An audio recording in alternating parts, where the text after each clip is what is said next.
When my friend Sarah and I got to the Amazon, it was like stepping into a completely different world. I'm 69, and I've seen a lot in my life, but nothing like that forest. The trees were so thick you could barely see the sky, and the heat felt like it was wrapping around you. Every sound seemed to be coming from something hidden, like the whole forest was watching us. Sarah had set up our stay in a small cabin a day's hike into the jungle. She's always been the adventurous one. A guide she knew well had found the cabin for us, saying it was safe and had all the basic stuff we'd need. It was on stilts, raised a bit above the forest floor, surrounded by trees that blocked out most of the sunlight. We reached it late in the afternoon, just as it was getting dark. The cabin was simple, one room with a small bed, a table, and 2 chairs.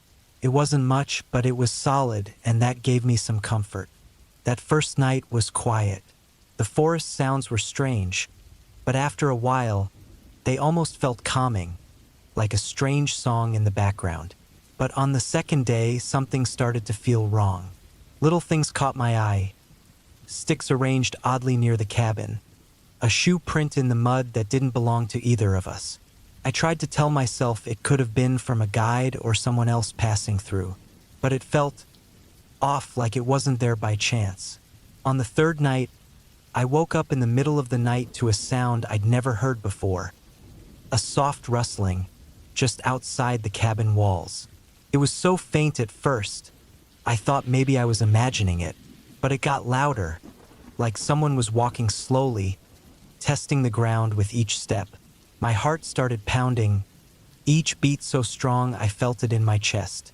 I lay there, hardly breathing, listening as the sounds moved around the cabin. And then, just as quickly as it started, the sound stopped. The forest went dead silent, except for a few distant calls of animals. I lay in the dark, staring at the ceiling, too afraid to even look toward the window. The next morning, I went outside and found footprints circling the cabin, pressed deep into the damp ground. They were large, like an adult's, but the worst part was that they led right up to the window, as if someone had been watching us from the outside. I tried to tell myself we were safe in the cabin, that maybe it was just a curious passerby. But the more I thought about it, the more uneasy I felt. I didn't tell Sarah about the footprints. I didn't want to scare her, and there wasn't anything we could do anyway. We were a day's hike from the nearest village, no phone, no way to call for help. All we could do was sit tight and hope nothing worse happened.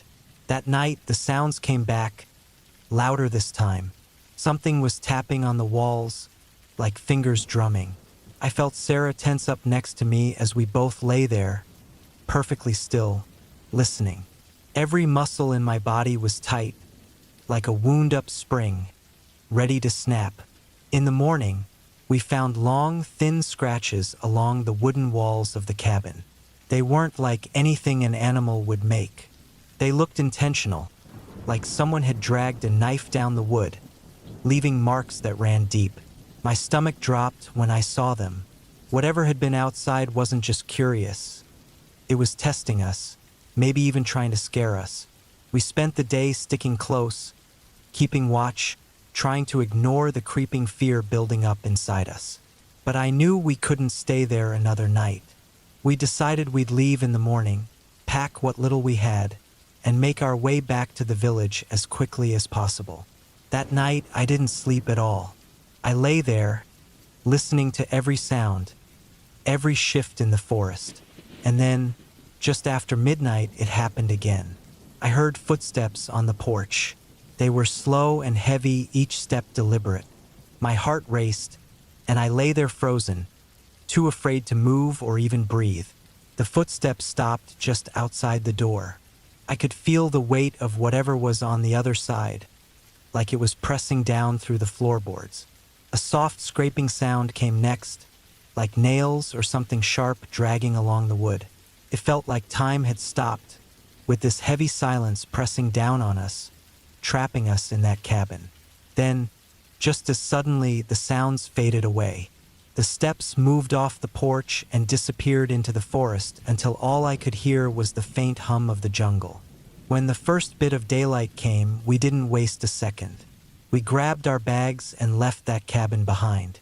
The hike back to the village felt like a blur, with every rustle in the forest making me jump.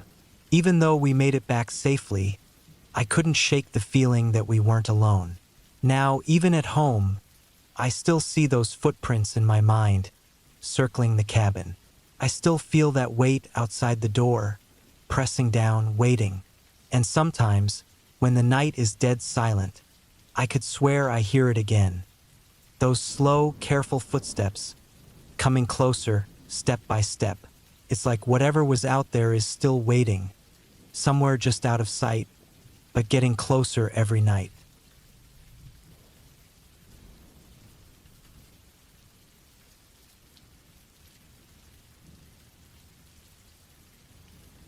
Jack and I had planned a quiet weekend at this old cabin out in the English countryside. It was a small, broken-down place, just one room with a creaky bed and a few wobbly wooden chairs. But we'd heard there were some interesting spots nearby, including an ancient graveyard not too far off. Jack loved history, and I guess that curiosity rubbed off on me, too.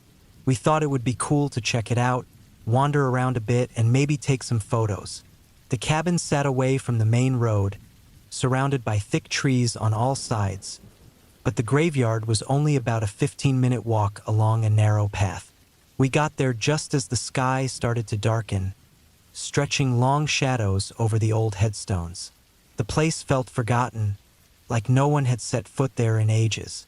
Stone markers leaned in weird angles, and most of the names and dates had worn away, covered in moss and weeds. Jack drifted off to check out some of the older graves, but I stayed near the entrance.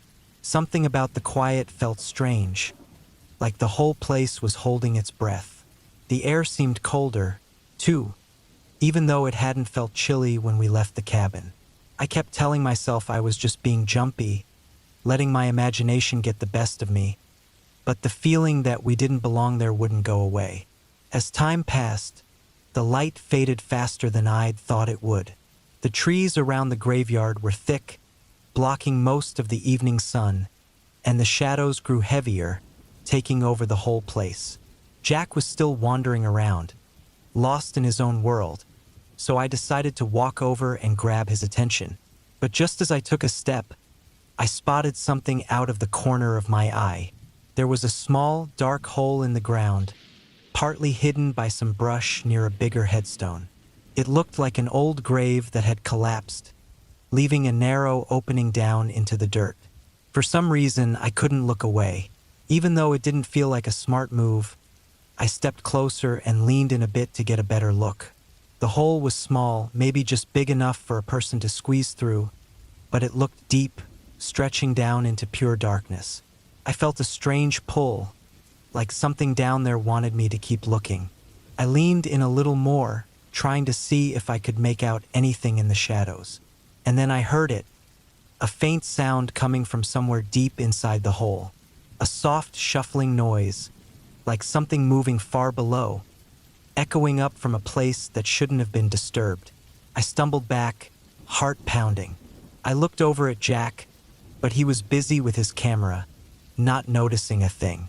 I wanted to call him over, to tell him what I'd heard, but I couldn't seem to make a sound. Instead, I kept backing away from the hole, my eyes glued to it, half expecting something to crawl out of the darkness. Suddenly, the air felt thick and heavy, like it was pressing down on me. The graveyard, the cabin, this whole weekend, it all felt wrong. There was a smell now too, faint but unmistakable, like wet earth mixed with something sour and old. I looked over at Jack, gave him a signal that we needed to leave, and thankfully, he noticed and started walking toward me. We left the graveyard fast, not saying a word, just moving. By the time we got back to the cabin, the sky was almost black, and it felt like the silence from the graveyard had followed us back.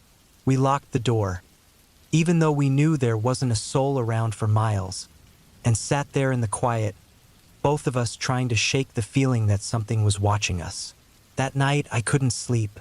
Every creak of the old cabin sounded like footsteps, and every gust of wind through the trees reminded me of that shuffling sound from the hole. I lay there, wide awake, feeling trapped, as if the shadows from the graveyard had somehow crawled inside, hiding in the corners of the room. In the morning, we packed up and left without a single word. As we drove away, I looked back just once, expecting to see the cabin in the morning light.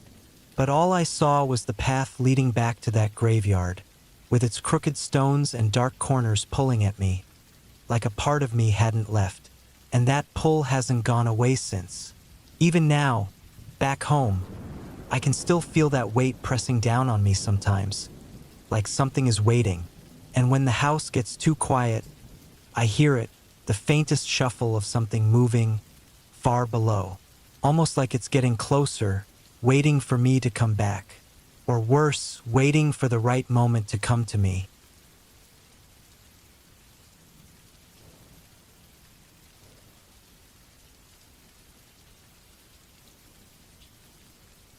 I rented a small cabin up in the mountains for a weekend, hoping to just get away from it all.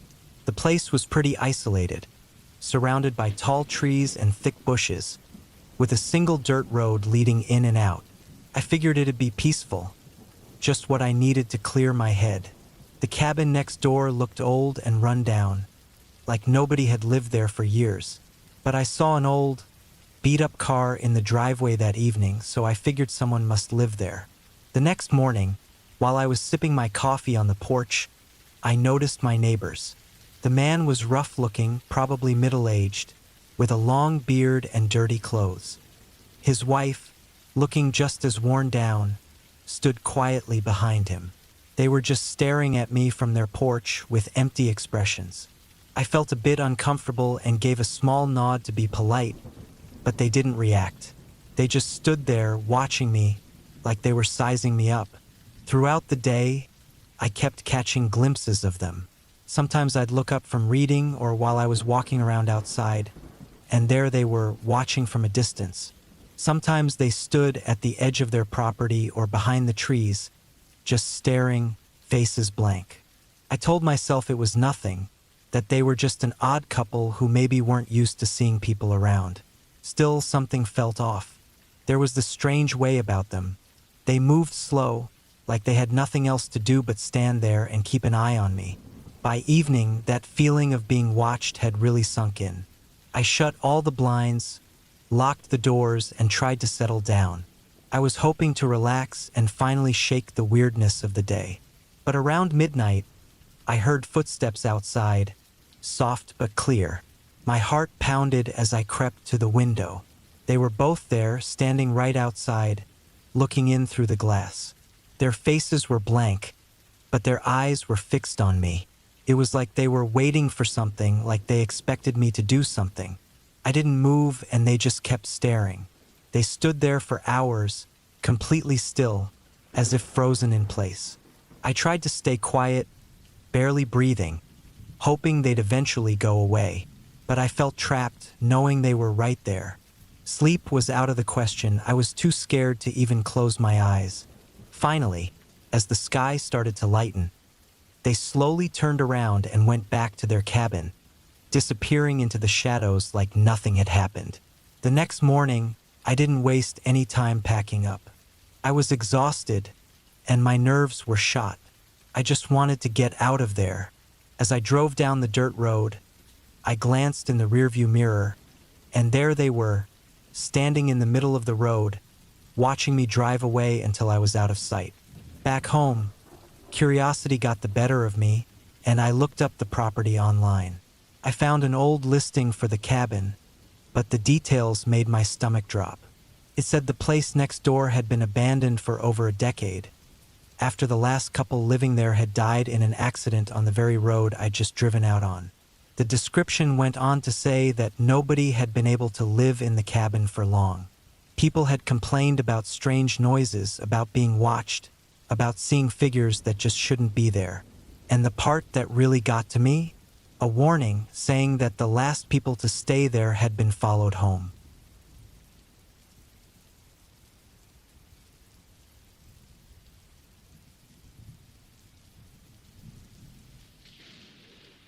We had planned for this to be a simple, relaxing weekend. My business partner Mike, his wife Sarah, my dog Jackson, and I had rented a small cabin up in the mountains. It was far from everything, just the way we wanted it. A break from everything, just the four of us and nature. We arrived late on Friday, just as the sun was setting. The cabin was small, one story, but perfect for the four of us. We unloaded the car, set up a fire in the main room, and cooked a simple meal. It was peaceful, too peaceful almost. The only sounds we could hear were the occasional howl of a coyote in the distance and the rustling of the trees. The first night was calm, but I couldn't sleep. Something didn't feel right. It was like the cabin was holding its breath. The next day, we went for a short hike nearby. Jackson stayed close to me, sniffing around, his ears twitching at every sound. We didn't see anyone else, not even another hiker. The whole area felt empty. That night, something felt different. We went to bed early, all of us tired from the hike. In the middle of the night, Jackson started barking. Not his usual bark, but a deep, angry bark, like he was warning us. His barking didn't stop. I woke up with my heart racing, and there he was at the door, staring at it, his body tense and tail stiff. I listened, straining to hear anything, but there was nothing. It was too quiet outside. The woods, which should have been filled with the usual nighttime noises, were silent. Mike and Sarah woke up too, and we all just lay there in the dark, unsure what to do. I figured it was probably just an animal, maybe a bear. We tried to calm Jackson, but he wouldn't stop. He kept barking, growling low, then barking again, never taking his eyes off the door. Then we heard it, footsteps, slow, heavy footsteps, moving back and forth outside the cabin. My blood went cold. Whoever it was didn't knock, didn't speak, just walked around the cabin in the dark. Jackson's growling grew louder, and he pressed his nose against the bottom of the door, his fur standing up. I felt the air around us get heavier, like it was pressing down.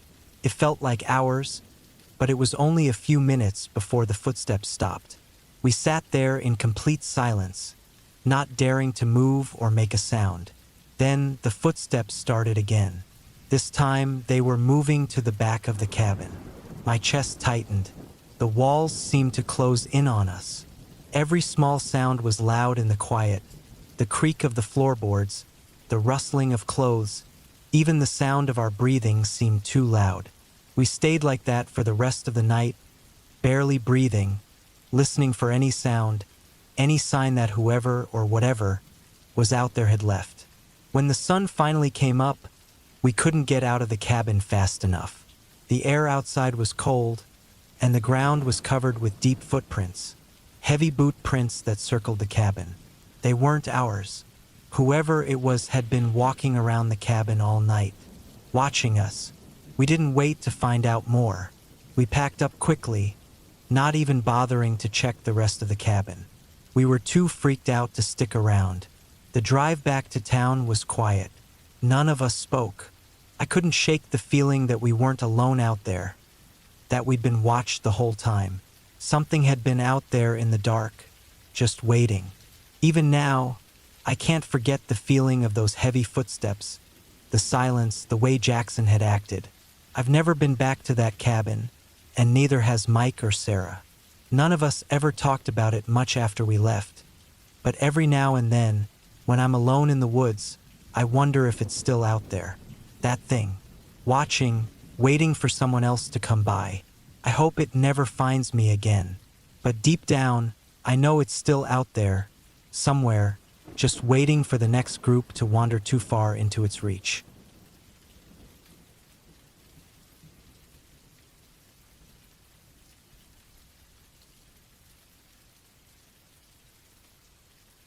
The rain hammered down on my truck, making it harder to see as I followed the winding road through the forest. Darkness covered everything around me, and the trees looked like huge, silent figures towering over the road. My hands gripped the steering wheel tight, and my mind kept circling back to the man waiting for this delivery. Retired or not, he was known as someone you didn't mess with. Rumor was he left the police force under strange circumstances, something about a case that got too personal for him. I'd never met him before, but I'd heard he lived alone in a cabin way out in the forest, cut off from everyone. Apparently, he liked it that way. I just had to deliver this package and get out. It should have been simple enough, but the dark, the rain, and the thought of meeting him out here had me on edge. The directions were clear. When I finally spotted the cabin, it was barely visible through the heavy rain, a dark shape against the trees. I parked, grabbed the package, and stepped out into the cold rain, which soaked through my jacket right away, making me shiver. The cabin looked old, worn down, with patches of moss growing along the wooden walls. It looked quiet, almost too quiet, with no lights on inside. As I got closer, I noticed something odd. 2 sets of footprints leading up to the door. One set was big, likely his, but the other was smaller, like someone else had shown up before me. No other cars had passed me on the road, so this made no sense. I knocked, but there was no answer. The door was cracked open, barely held in place as the wind blew it back and forth. I pushed it open, hoping he was just asleep or maybe out back. Inside, the cabin was dark, the only light flashing in through the windows whenever lightning struck. The air inside felt stale, with a faint metallic smell that reminded me of old blood. I tried calling out, but there was nothing, just silence. My flashlight caught something on the floor near the door, a gun lying there, like it had been dropped without a second thought.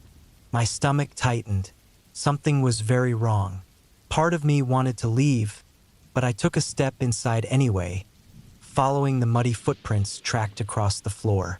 As I walked in, I looked around the small room. The bed was messy, the blankets pushed aside. A faint shine on a nearby table caught my eye. His old police badge, a reminder of who he used to be. Then I noticed a dark stain on the floor near the bed, fresh and spreading. My heart raced as I stared at it. The stain led to the far corner of the room, where something lay under a tarp. I could make out the shape of a boot sticking out, too big to be anyone else's but his. I realized with a sick feeling that he hadn't just left. He was here, dead, and had been for a while. Then I heard a faint creak behind me, close to the open door.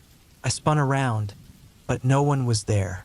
It was just the rain, the dark forest outside. But as I backed away from the door, a chill ran down my neck. Someone else had been here recently, maybe still was, and those smaller footprints proved it. I dropped the package on the floor and moved quickly toward the door, instincts telling me to leave now. As I reached my truck, I froze. Through the rain, a dark figure stepped out from the trees just beyond the cabin. They stopped and stared at me. I couldn't make out their face, but I could feel their eyes locked on me, cold and unblinking. I didn't hesitate.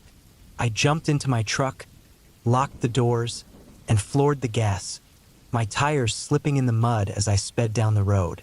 In the rearview mirror, I watched the cabin disappear into the dark, the shadowy figure still standing there, watching as I drove away. I didn't stop for miles, my heart pounding, breathing fast. The memory of that figure burned into my mind. Those footprints had been theirs. They had followed me, led me to find what they'd done. Maybe they were waiting for me to discover it. As I drove farther, the full horror sank in. I hadn't just been delivering a package. I'd been a loose end, and I'd only just managed to escape. But I knew this wasn't over. Somewhere out there, hidden in the dark, they were still out there, still watching, waiting. And if they had followed me this far, maybe they weren't done with me. Next time, I might not get away so easily.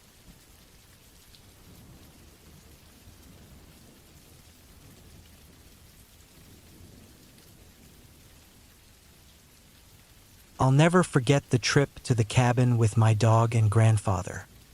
He hadn't seen his ex-wife, my grandmother, in years, but after some convincing, they decided to meet up at the cabin for a quiet weekend. I didn't know what to expect, but from the moment we arrived, something felt off. We got there late in the afternoon, just as the sun was setting behind the tall trees. The cabin was alone, sitting at the edge of a small, quiet lake and surrounded by thick woods. My dog, Max, started barking and growling toward the woods as soon as we got out of the car, but I didn't think much of it. Max was always a little jumpy. Grandpa, on the other hand, didn't seem worried at all. He just stood there, looking around like he had been here 100 times before. That first night was quiet, though. We ate dinner together, and after that, I took Max for a short walk. The air was cool, and the woods were silent, which felt strange. Max kept tugging at the leash, looking back at me with wide eyes like he was scared. I thought maybe he was just uneasy because of the new place, but even after we went back inside, he wouldn't calm down. He kept pacing around the cabin, whining and acting strange. Eventually, I gave in and let him sleep in my room so he wouldn't bother Grandpa. The next day, we went for a walk by the lake. Grandpa said a little about the old days, how he and my grandmother used to come here. He didn't say much, but I could tell there were things he didn't want to talk about. That evening, as the sun disappeared behind the trees, things started to feel weird. Max started barking again, but this time it was more urgent, more frantic. He was running around in circles, pulling on his leash like he wanted to run into the woods. I tried to calm him down, but he wouldn't listen. Grandpa looked at me and then at the woods. For a moment he was quiet, and then he said something I couldn't quite understand. She hated this place. I didn't know what he meant, but then he pointed to a small, overgrown path that led deep into the trees. I didn't think much of it at first, but then I noticed Max was pulling harder than ever, barking and growling at the dark woods, like something was out there. That night, things got worse. We were sitting in the living room, and I heard a noise outside. It wasn't anything I could explain. At first, it sounded like someone walking around the cabin, but when I looked outside, I didn't see anything. Max stopped barking and stood completely still, his ears flat against his head, trembling. I could feel my heart pounding in my chest. Grandpa didn't seem to notice. He was sitting there, reading his book like everything was normal. But then I heard it again, a dragging sound, like something heavy was being dragged across the ground, moving slowly toward us. I grabbed Max and went to the back window, peering out into the dark. The trees were still, the air was thick with silence, but I could feel something wrong out there, watching us. My breath caught in my throat, and I backed away from the window slowly, holding Max tight against me. The sound stopped, but the feeling didn't go away. If anything, it got worse. The next morning, I couldn't shake the feeling that something was wrong. We hurriedly packed up, and I noticed that Max had finally calmed down, but it was the kind of calm that made me nervous. He was too quiet, almost like he knew something was about to happen. Grandpa seemed off too. He was moving slower, like he didn't want to leave the cabin, but at the same time, he looked like he couldn't get away fast enough. As we were about to leave, Grandpa paused at the edge of the woods. His face was pale, his hand trembling slightly as he looked out at the trees. "We shouldn't have come here," he muttered under his breath. We didn't talk much after that. We left in a hurry, driving back to the city in silence. I kept glancing at the rearview mirror, but there was nothing, just the road behind us. But as we passed the woods, I looked one last time, and my stomach dropped. At the edge of the trees, just beyond where I could clearly see, a shadow moved. Tall, thin, standing still like it was watching us leave. I don't know what that thing was, but it wasn't natural. I can still see it in my mind. I didn't ask Grandpa what he meant when he said, "She hated this place." But now I think I understand. Whatever was out there, it wasn't just the woods. It wasn't just a shadow. It was something else. Something that waited, hidden in those trees, just out of sight, waiting for us to leave, and maybe waiting for us to come back.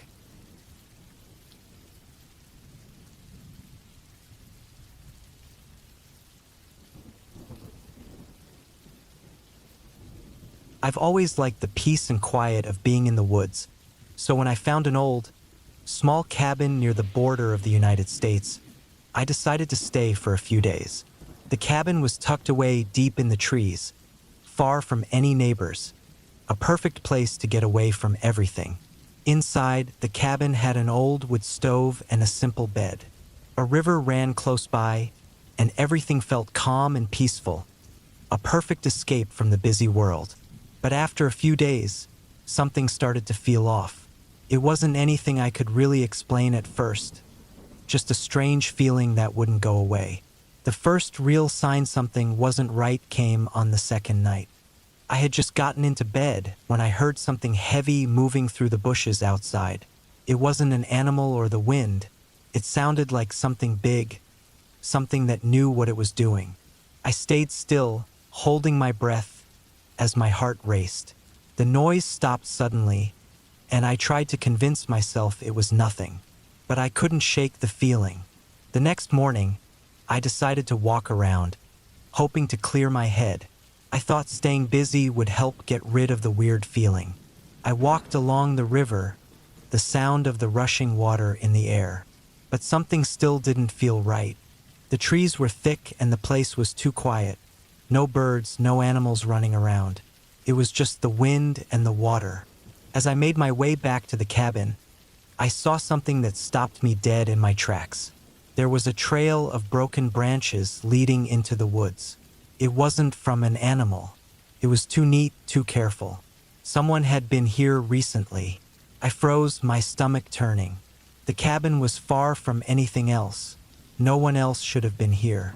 I rushed back to the cabin and locked the door behind me.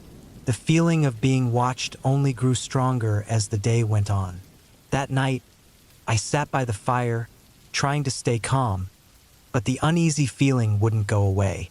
The wind picked up outside, but this time it sounded different, like something was brushing against the cabin. The noise sent a cold shiver through me. I didn't know what it was, but I knew it wasn't just the wind. I didn't sleep that night. I just sat there, staring into the fire, listening to every noise outside. Every crack, every rustle made my heart race. I was waiting for something, anything. The feeling of being watched was so strong, I could almost feel someone right outside the door. When morning finally came, I hurried to pack my things, ready to leave. As I bent down to grab my bag, I saw something that made my blood run cold. There, carved into the doorframe, was a strange symbol. It was crude, scratched into the wood with something sharp. I didn't know what it meant, but it wasn't something I wanted to understand. I could feel someone had been there, and I knew they had been watching me the whole time. I didn't waste another second. I grabbed my bags, ran out the door, and didn't stop until I was in my car, speeding away. I didn't look back. As I drove away, my eyes kept darting to the rearview mirror. I had this feeling that something was following me, watching me from the trees. I've never gone back to that cabin, and I never will. But sometimes, when I close my eyes at night, I still hear the rustling of branches outside, the sound of something heavy moving through the woods. And I wonder if the person who carved that symbol is still out there, waiting for the next person to wander into their forest. When I was 19, my older cousin and a group of his friends decided to spend a week in a cabin deep in the woods. We rented it through a vacation rental site, and it was located in a very remote area. It was early summer and we were all on break. I had just graduated high school and was preparing for college in a few months. My cousin and his friends were about to begin their senior year at university. The cabin was a small, single-story building with a wooden porch in front. There were a couple of old chairs next to the door, giving it a cozy, rustic vibe. I could picture an elderly couple sitting there, enjoying the peace. Aside from the cabin, the area was surrounded by thick forest, with the closest neighbor miles away. My cousin's friend, Eric, drove us there in his small SUV. He picked everyone up since we all lived nearby. We figured the SUV would handle the rough roads better, but the drive turned out to be pretty easy, mostly paved highways for about 4 hours, and then another hour on dirt roads that were in decent condition. We arrived on a Wednesday afternoon, unpacked, and settled in quickly. The cabin had only one bedroom, but there was also a pull-out sofa. I brought a camping mat to sleep on the floor. The first day was spent exploring the trails nearby and chatting with everyone. My cousin and I ventured down one trail for over an hour, eventually stumbling upon an old road. It looked like it hadn't been used much, but there were fresh tire marks. It wasn't on the map, which was strange. We figured it might be private or abandoned, but didn't see anyone, so we turned back. That first evening, we built a campfire behind the cabin in a small fire pit. I wasn't much of an outdoorsy person, so it was a new experience for me. The sky was incredibly clear, and I saw more stars than ever before. While it was beautiful, the sounds of the forest felt eerie. Rustling bushes and the occasional distant hoot of an owl kept me on edge. After a while, we went inside, locked up, and went to bed. It was after midnight by then. The next day was similar. Some of the guys wanted to check out a lake nearby, so we hiked there and spent the afternoon hanging out. That evening, we had another fire. Later, as I was lying on the floor near the back window, I heard faint rustling outside. At first, I thought it was just the wind, but the sound grew louder, like something moving through the brush. My cousin, who was on the pull-out couch about 10 feet away, heard it too. He dismissed it as a raccoon or deer, but I worried it might be a bear. The noise seemed to get closer. I think I was the only one still awake at that point. Curious and a little scared, I knelt by the window to look outside. It was too dark to see clearly, but I could make out a shape. It looked like a person, but that didn't make sense, so I convinced myself it had to be an animal. The following morning, I went outside to check the area where I'd seen the shape. I expected to find animal tracks, but there were only shoe prints, ours. I kept it to myself and didn't mention it to anyone. That evening, as we finished dinner inside, the light was starting to fade. We were planning another campfire and some beers. Suddenly, I noticed movement outside the window. A figure emerged from the trees, slowly walking toward the cabin. We all jumped up. It was a man, scruffy and limping slightly. He stopped about 20 feet from the porch, just staring at the cabin. Eric grabbed a flashlight but didn't turn it on. He stepped out onto the porch and called, "Do you need something?" The man didn't reply. He just stood there, silent, watching us. After what felt like forever, he turned and walked back into the forest. We watched him disappear into the trees, then quickly locked the doors and windows. None of us slept well that night. We stayed up talking, trying to make sense of it. The man hadn't done anything overtly threatening, but the whole situation was unnerving. It made us wonder if he'd been the one outside the cabin the previous night. The next morning, we decided to leave early. None of us wanted to stay another night. As we drove away, my cousin messaged the property owner to explain why we were leaving and asked for a refund for the unused nights. The owner responded, saying no one else should have been in the area and promised to investigate. He did refund us, but it didn't seem like he was too concerned. We never figured out who the man was. Whether he was a local or someone with ill intentions, the encounter left us shaken. The fact that he might have been lurking around while we slept was what scared me the most.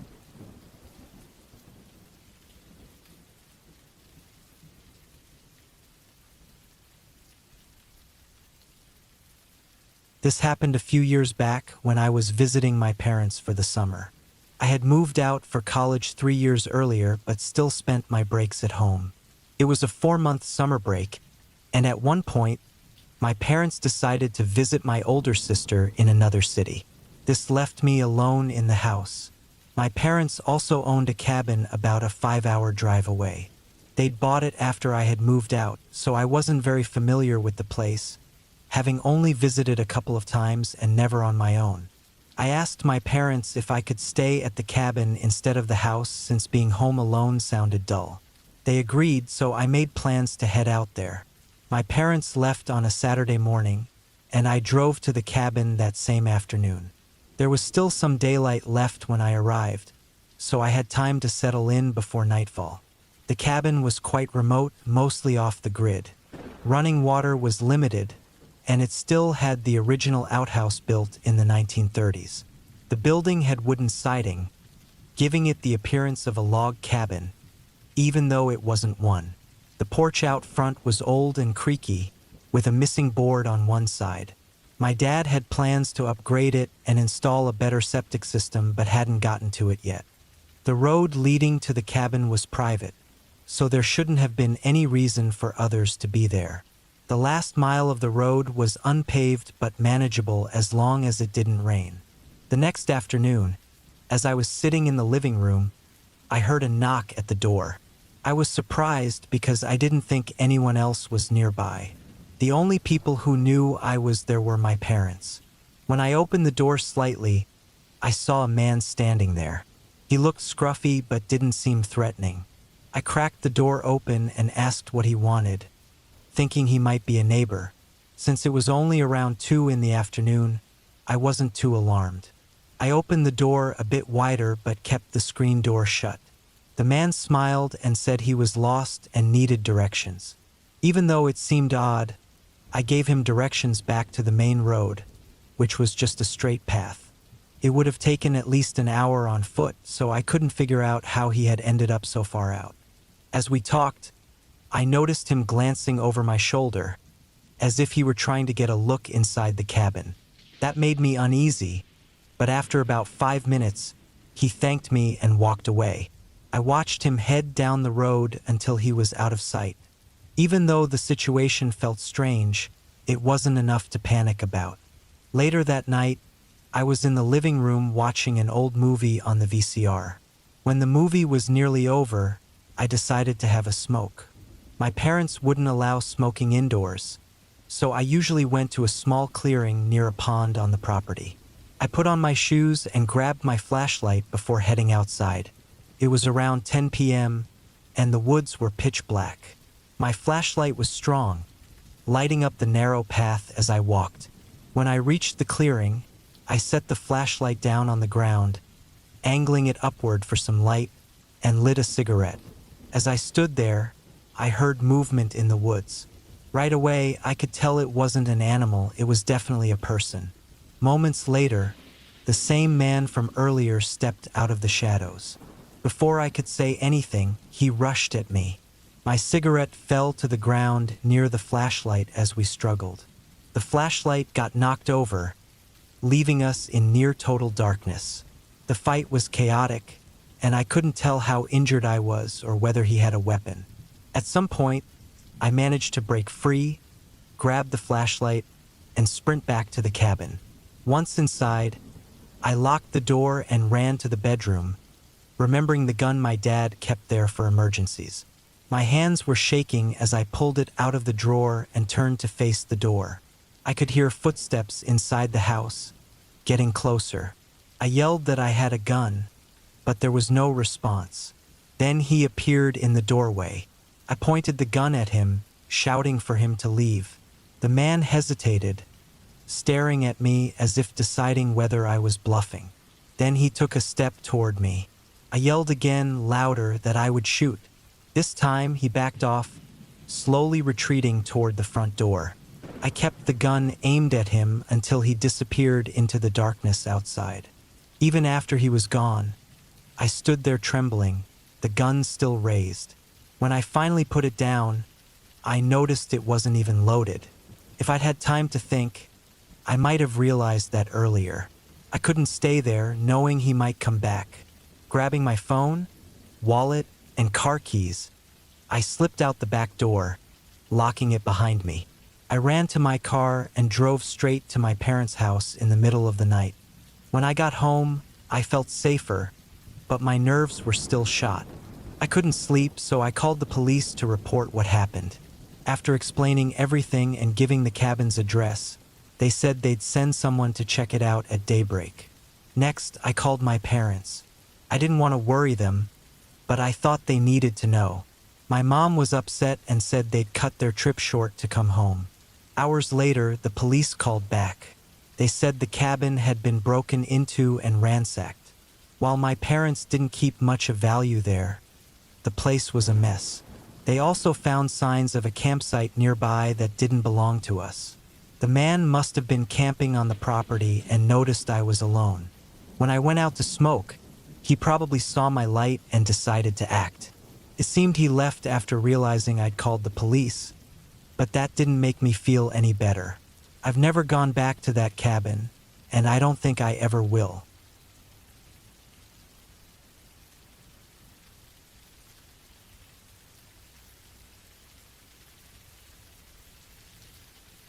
When I was about 11, my dad decided we should take a summer trip together.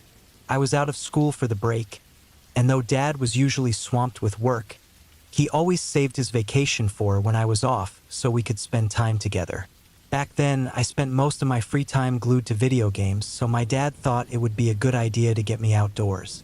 That's how we ended up renting a cabin far away from everything. Just the two of us. The idea of going into the wilderness sounded fun, and I wasn't upset about it. I liked being with Dad, and this felt like an adventure. We took his work truck, the same one his company let him use for personal trips. The truck was a bit messy, with papers and tools scattered around from his job as a construction foreman. It was a long drive, taking most of the day before we arrived. As we drove up the dirt path leading to the cabin, we passed another truck heading the opposite way. My dad gave a friendly wave, but I didn't catch a good look at the driver. Soon after, we reached the cabin. It was small and surrounded by thick woods, secluded from everything. It had just enough space for the two of us, with one main bedroom and a tiny loft where I got to sleep. The loft was cramped but fun. I thought it was the coolest part of the place. That first day, we explored the area around the cabin. My dad, who used to work as an outdoor guide, tried to teach me some survival skills, though it seemed like he was a little rusty. That evening, we built a fire, or rather, my dad attempted to start one using a fire bow before giving up and grabbing a lighter. We cooked over the flames, shared stories, and laughed. I missed my video games a little but enjoyed the time with my dad. As the night deepened, I climbed into the loft to sleep while Dad stayed on the couch reading. From the loft, I could see him below, the soft glow of his reading lamp lighting up the room. Just as I was starting to drift off, I heard a quiet knock at the door. It wasn't loud, but it was distinct. I froze, staring down at my dad. He heard it too. His face went from relaxed to tense in an instant. Dad stood up and silently moved toward the door. He didn't open it or say anything. He just stood there for a moment, listening. After a while, he turned off the light and sat back on the couch, book still in hand. I kept watching, pretending to be asleep, but nothing else happened, and eventually, I dozed off. In the morning, I woke to find my dad sitting upright on the couch, still looking uneasy. When I climbed down from the loft, he immediately said we needed to leave.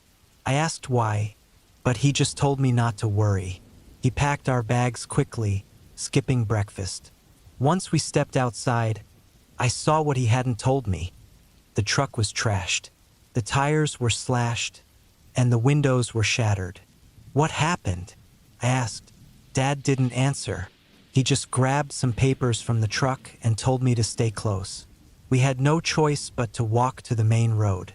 The idea of hiking through the woods made me nervous, but Dad stayed calm, which helped me feel a bit safer. We stuck to the long dirt driveway leading away from the cabin. I kept looking over my shoulder, scared that whoever had wrecked the truck might still be around. After about an hour, we reached the main road. I was exhausted, my feet sore, but seeing the pavement felt like a relief. We stood there for a while until a pickup truck approached. Dad waved it down, and the driver, an older man, stopped to help. Dad explained briefly what had happened, and the man kindly offered us a ride to the nearest town. During the ride, Dad chatted with the driver, but he didn't go into much detail about what had happened, especially not in front of me. Once we reached town, the driver dropped us off at a diner. We thanked him and he drove off. Dad called the police and arranged for a tow truck. While we waited, I couldn't help but ask what was going on. Dad looked at me seriously and admitted he didn't know. He said he hadn't heard anything after the knock on the door, but thought he might have dozed off. After the incident, we never talked about it again. For a while, I wondered if we'd been targeted, maybe because of Dad's work. But as I grew older, that didn't make sense. Dad wasn't some big executive with valuable secrets. Most likely, it was just some random person messing around. Maybe even the driver of the truck we passed on the way in. Whoever it was, they left a mark on that trip, and we never returned to that cabin again.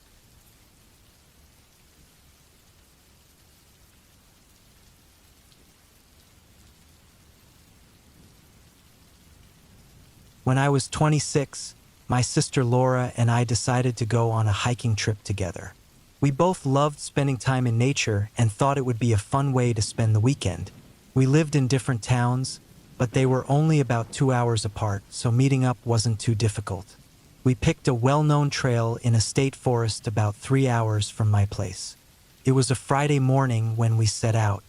Since Laura's house was on the way, I picked her up before heading to the trailhead. By the time I reached her place and we hit the road together, it was close to noon, but we still had plenty of daylight ahead. As we left the city behind and entered the forest, I felt excited about the weekend. We had planned to spend 2 nights camping and exploring without any strict plans.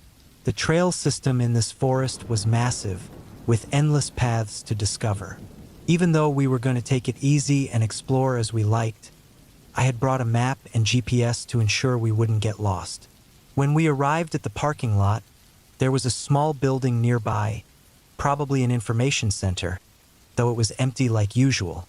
The first part of the hike went smoothly. The weather was great, and the forest was peaceful. During the early hours, we passed a lot of people, families, couples, and groups enjoying a day hike. We stopped occasionally to snap photos and chat, but kept a steady pace. As the day wore on and the sun began to set, we found a nice spot to set up camp for the night. It was a quiet place, far enough from the main trail to feel private. The next day, we woke up early, packed up, and set off again. We chose a new route to explore, one we hadn't been on before. By midday, the crowds had thinned out, and we hadn't seen anyone for hours, which was exactly what we wanted. Around mid-afternoon, we stopped for a break near a small stream. While we ate, Laura noticed a narrow, overgrown path branching off from the main trail. It wasn't on the map, which made it even more intriguing. Curious, we decided to follow it. The path quickly became more overgrown the further we went. At times, it felt like we weren't even on a trail, though we occasionally spotted old markers, so we weren't completely lost. After about an hour, the path led us to a small, run-down cabin hidden deep in the woods. It was surrounded by a clearing and looked like it had been abandoned for years. The windows were shattered, and parts of the roof were caving in. We walked around the outside, curious but cautious. That's when we noticed fresh tire tracks in the dirt around the cabin. They stood out starkly against the forest floor, making it clear someone had been there recently. The tracks surprised us since we thought we were far from any road. They seemed to belong to an ATV, given the size and shape, but it was strange to see them in such an isolated area. We peered through the broken windows of the cabin and saw nothing but old furniture and debris inside. Still, the fresh tire tracks gave me an uneasy feeling. It seemed like we were intruding, but at the same time, it made the place even more intriguing. Who would be using such a rundown building and why? Despite our unease, we decided to take a closer look. We carefully stepped inside through the front door, which creaked loudly as it opened. The interior was in terrible condition. The wooden floors were soft and rotting, and everything else was falling apart. One thing stood out, though, a large duffel bag tucked into a corner. Unlike the rest of the cabin, the bag looked new, like someone had placed it there recently. Laura and I exchanged a nervous glance. We both knew we probably shouldn't mess with it, but curiosity got the better of us. I walked over and unzipped it. The moment I saw what was inside, my heart started racing. The bag was full of guns. I didn't take a closer look.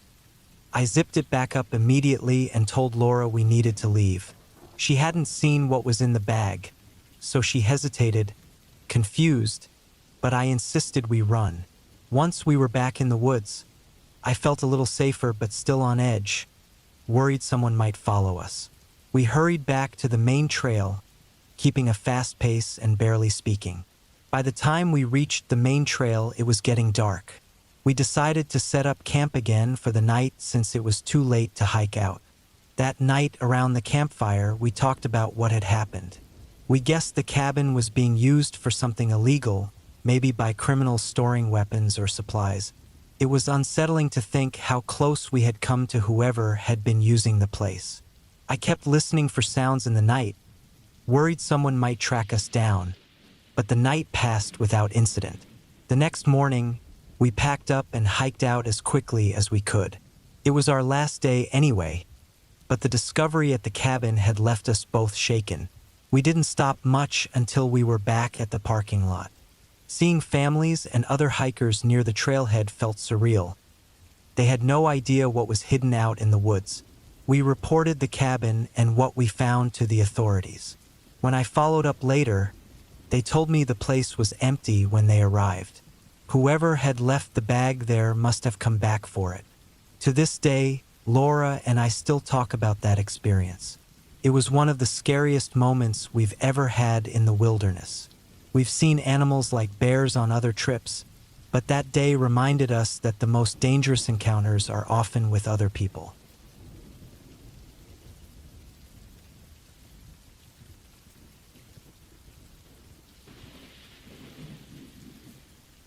It was a cold, rainy night when I got to the cabin. The rain hadn't stopped all day, and by the time I parked my car, the driveway had turned into a river of mud. The cabin was deep in the woods, a good 2-hour drive from the nearest town. I rented it for the weekend to escape everything. Work, noise, and people. Felt like the perfect place to be alone. The cabin was smaller than I thought it would be. It was just one room with an old wood stove in the corner for heat. There was no cell signal, no Wi-Fi, just a battery-powered radio and a small stack of wet firewood. The first thing I did was light a fire to warm up the place. The fire crackled, which was nice, but the room still felt dark. The shadows in the corners seemed heavier than they should have been. The rain picked up as night came. It beat down on the metal roof like tiny fists. I sat in an old chair by the fire, trying to read a book I had brought. The storm outside was loud. The wind howled through the trees, and every now and then, I'd hear a branch snap somewhere in the woods. First, I ignored it. The woods make weird noises at night. I told myself it was just the wind, but then I heard something that didn't sound natural.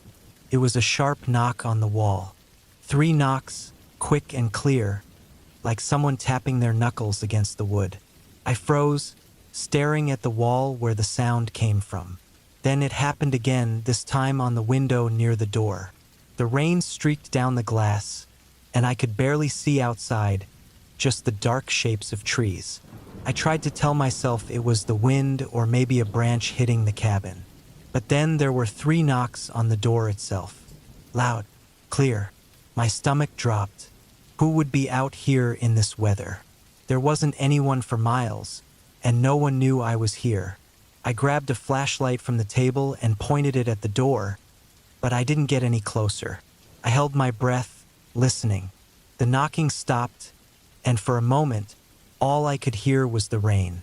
Just as I started to calm down, I heard footsteps. They weren't heavy, like boots. They were soft, careful, like someone walking barefoot in the mud outside.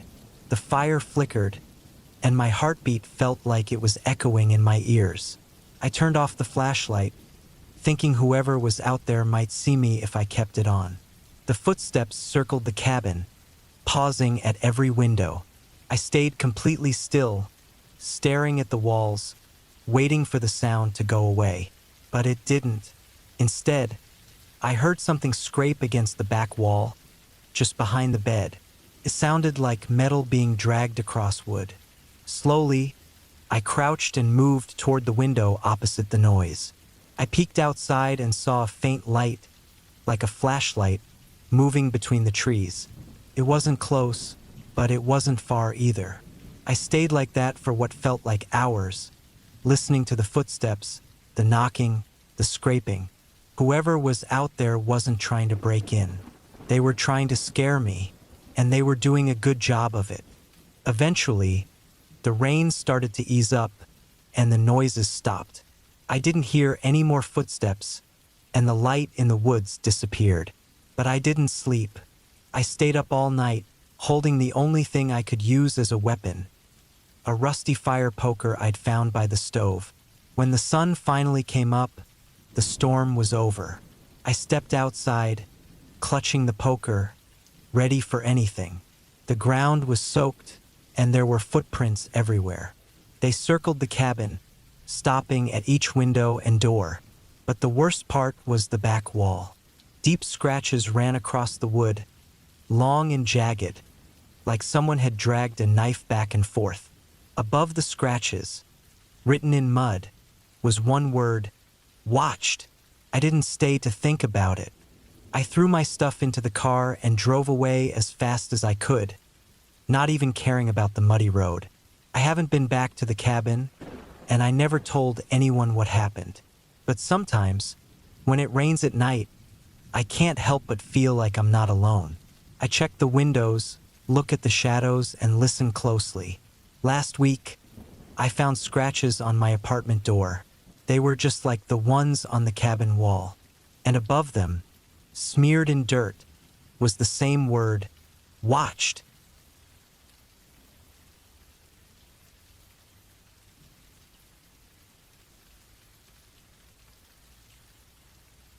I hadn't seen my ex-wife's new place yet. A few months ago, she moved into a cabin about an hour outside of town with the kids. After the divorce, I didn't care much where she went, but my kids were with her. That was reason enough for me to check it out. I told her I'd drop by to bring some things the kids had left at my house. The drive out there was calm at first, but as soon as I turned onto the narrow dirt road that led to the cabin, I felt uneasy. The trees were thick here, their branches blocking most of the sunlight. It made the road dark, even though it was the middle of the day. When I finally saw the cabin, it was small and simple, with a porch that wrapped around the front.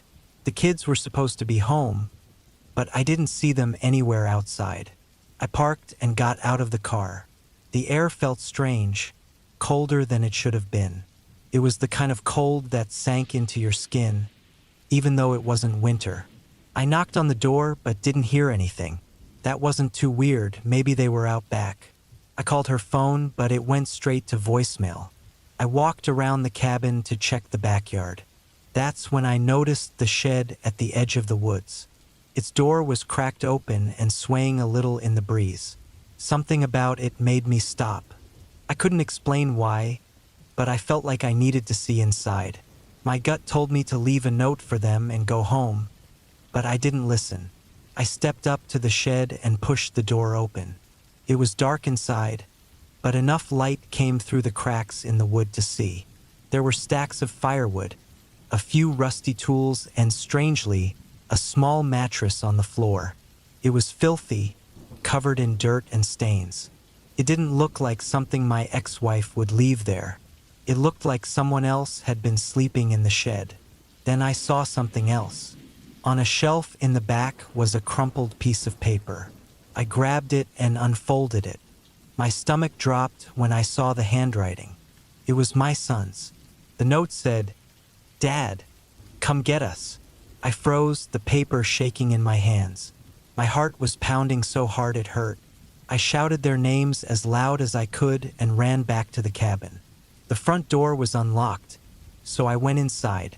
The place was quiet, too quiet. The air smelled stale, like nobody had been there in a while. I checked every room, but there was no sign of them. No clothes, no backpacks, nothing. The kitchen didn't look right either. The fridge was empty, the sink was dry, and there wasn't even a crumb on the counters.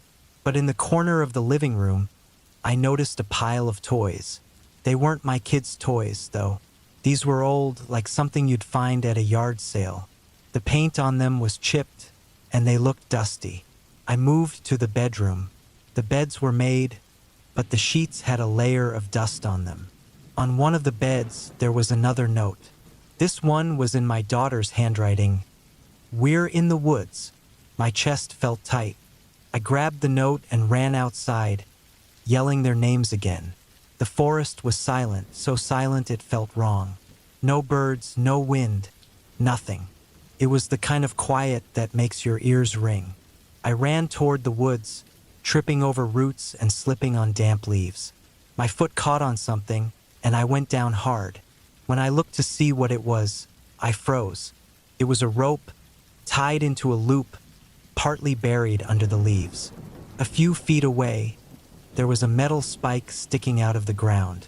It looked like someone had been setting traps. My stomach turned. I kept running, my throat raw from yelling. That's when I saw it, a small clearing in the woods. In the middle of it was an old fire pit, surrounded by ashes. Scattered around the fire pit were shoes. Kids' shoes. My kids' shoes. They were laid out neatly in a circle, like someone had placed them there on purpose. Couldn't breathe. My legs felt weak, but I forced myself to grab one of the shoes. I ran back to the cabin and called the police. My hands were shaking so badly I could barely hold my phone. I tried to explain what I'd found, but the words kept catching in my throat. They told me to stay at the cabin, and someone would be sent out.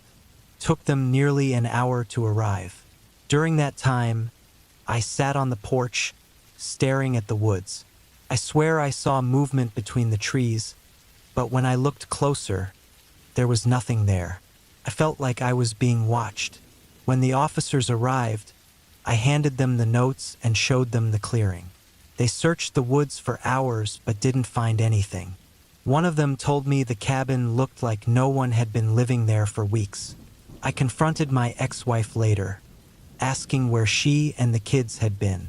She said they'd gone on a last-minute trip. But when I asked my kids about it, they refused to talk. They wouldn't even look me in the eye. It's been months now, but I can't let it go. The kids seem fine, but there's something off about them. Sometimes, I'll catch my daughter staring out the window like she's waiting for something, and my son keeps a flashlight under his pillow, even though he's never been afraid of the dark before. The worst part is, I dream about the cabin almost every night.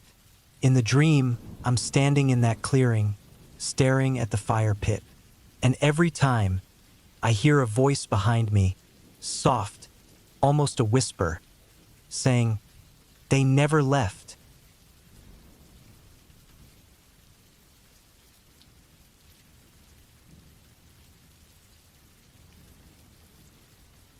I always liked the idea of being alone in the woods. When I found a cheap cabin for rent online, I booked it without thinking twice. The ad said it was far from people, surrounded by trees, with no phone service. It sounded perfect. I just wanted quiet and time to clear my head. The drive was long, and the roads got smaller and darker as I went. By the time I got there, the sun was going down, and everything was glowing orange. The cabin looked just like the pictures. Tiny, simple, and far from everything. After I brought my stuff in, I looked around. The cabin had just the basics. A little kitchen, a bed, a fireplace, and one lamp on an old wooden table. Smelled a bit like wet wood, but I didn't mind. I made a quick dinner and sat by the window, watching the trees fade into the night. At first, the quiet was nice. The wind moved through the trees, and the cabin made little creaking sounds. But as it got later, I started hearing other things. Small noises that didn't seem normal. A stick snapping, leaves shuffling, and something lightly tapping on the cabin walls. I told myself it was just animals, maybe a raccoon or some birds, but the tapping kept happening. It was slow, like it was done on purpose, and it moved around, first one side of the cabin, then another.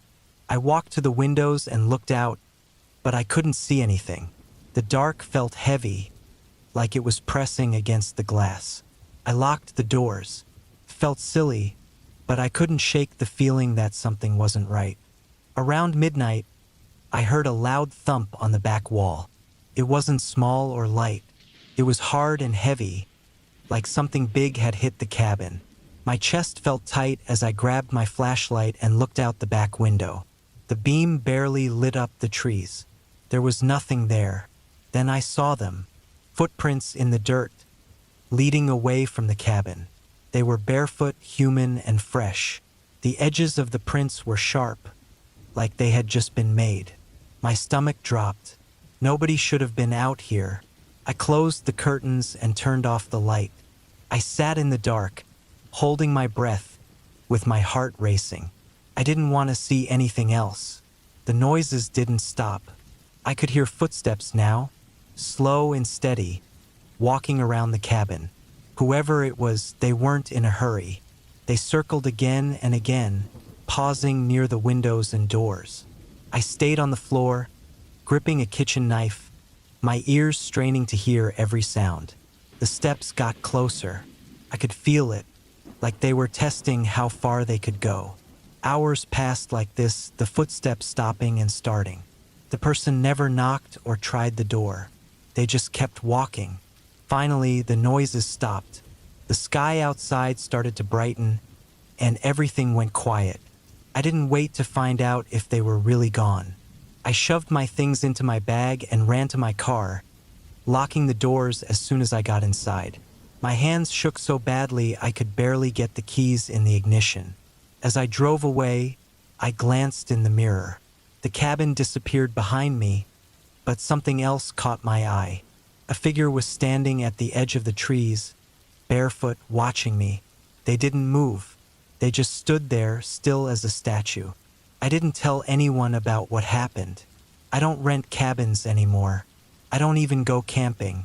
But sometimes at night, I wake up and feel like I'm being watched. A few weeks ago, I found footprints outside my apartment window, barefoot, just like the ones by the cabin. I remember when my wife and I first moved out here to our cabin. The place felt untouched and quiet, a world away from the noise and mess of the city. We'd chosen this deep forest spot for a simple life, far from people. For over 20 years, we called this place home. Our days were peaceful, with trees all around and the sounds of birds and wind. It wasn't perfect, but it was ours. But lately, things started to feel wrong. It was small stuff at first, little things that were easy to brush off. Some nights, I'd step outside to check the generator and find small piles of stones arranged on the front steps. At first, I figured it was animals, maybe raccoons or something else poking around. But the stone piles began to look strange, almost like signs or symbols. My wife noticed it too, but we didn't talk about it much, figuring it was just one of the forest's oddities. Then we started hearing sounds that didn't belong. Sometimes it was a deep rumble, other times sharp snaps echoing through the trees. We knew the usual noises out here: owls, coyotes, branches swaying in the wind. But these sounds were different. They were close and felt intentional, put us on edge. Most nights, I'd find myself lying awake, listening for anything out of the ordinary. But by sunrise, everything would be calm, like nothing ever happened. One night, I woke up to the faintest noise outside. It was a slow, dragging sound, moving around the cabin.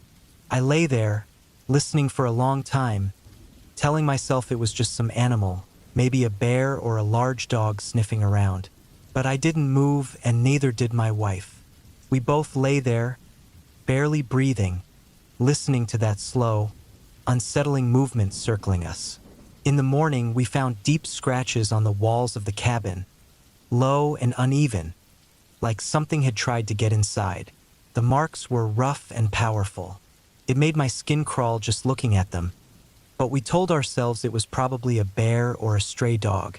I tried to act calm, but I could see the worry creeping into my wife's face. A few quiet days passed, and we almost managed to push it from our minds, until we found a dead deer lying just 50 yards from the cabin. It was torn open, but not in a way you'd expect from a predator. It looked like someone had just hacked at it, without any plan or purpose.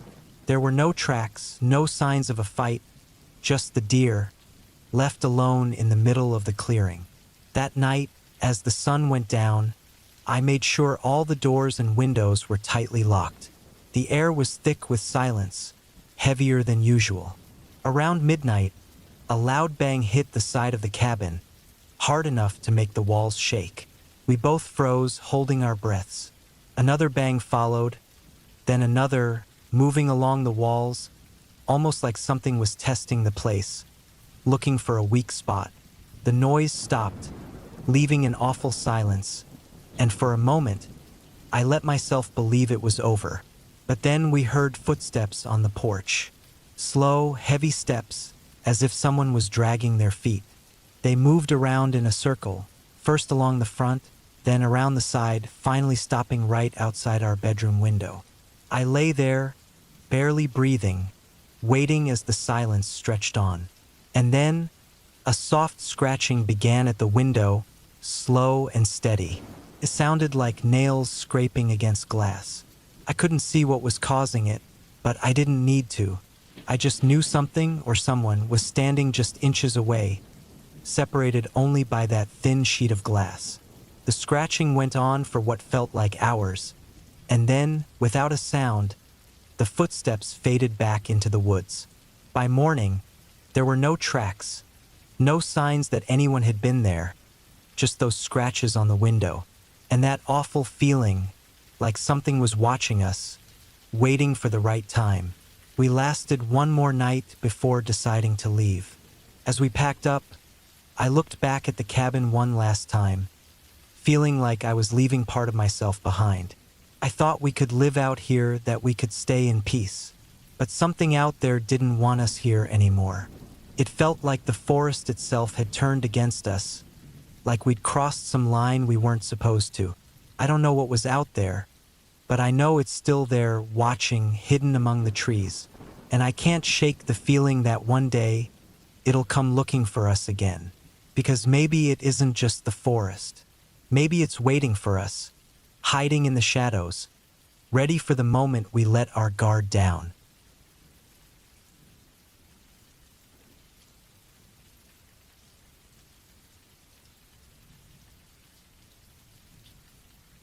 I was looking forward to a weekend alone in the woods, hoping for some peace from the noise of the city. I'd rented a small, cheap cabin deep in the forest, far from anything else. The owner had said it was basic but quiet, and that was all I wanted.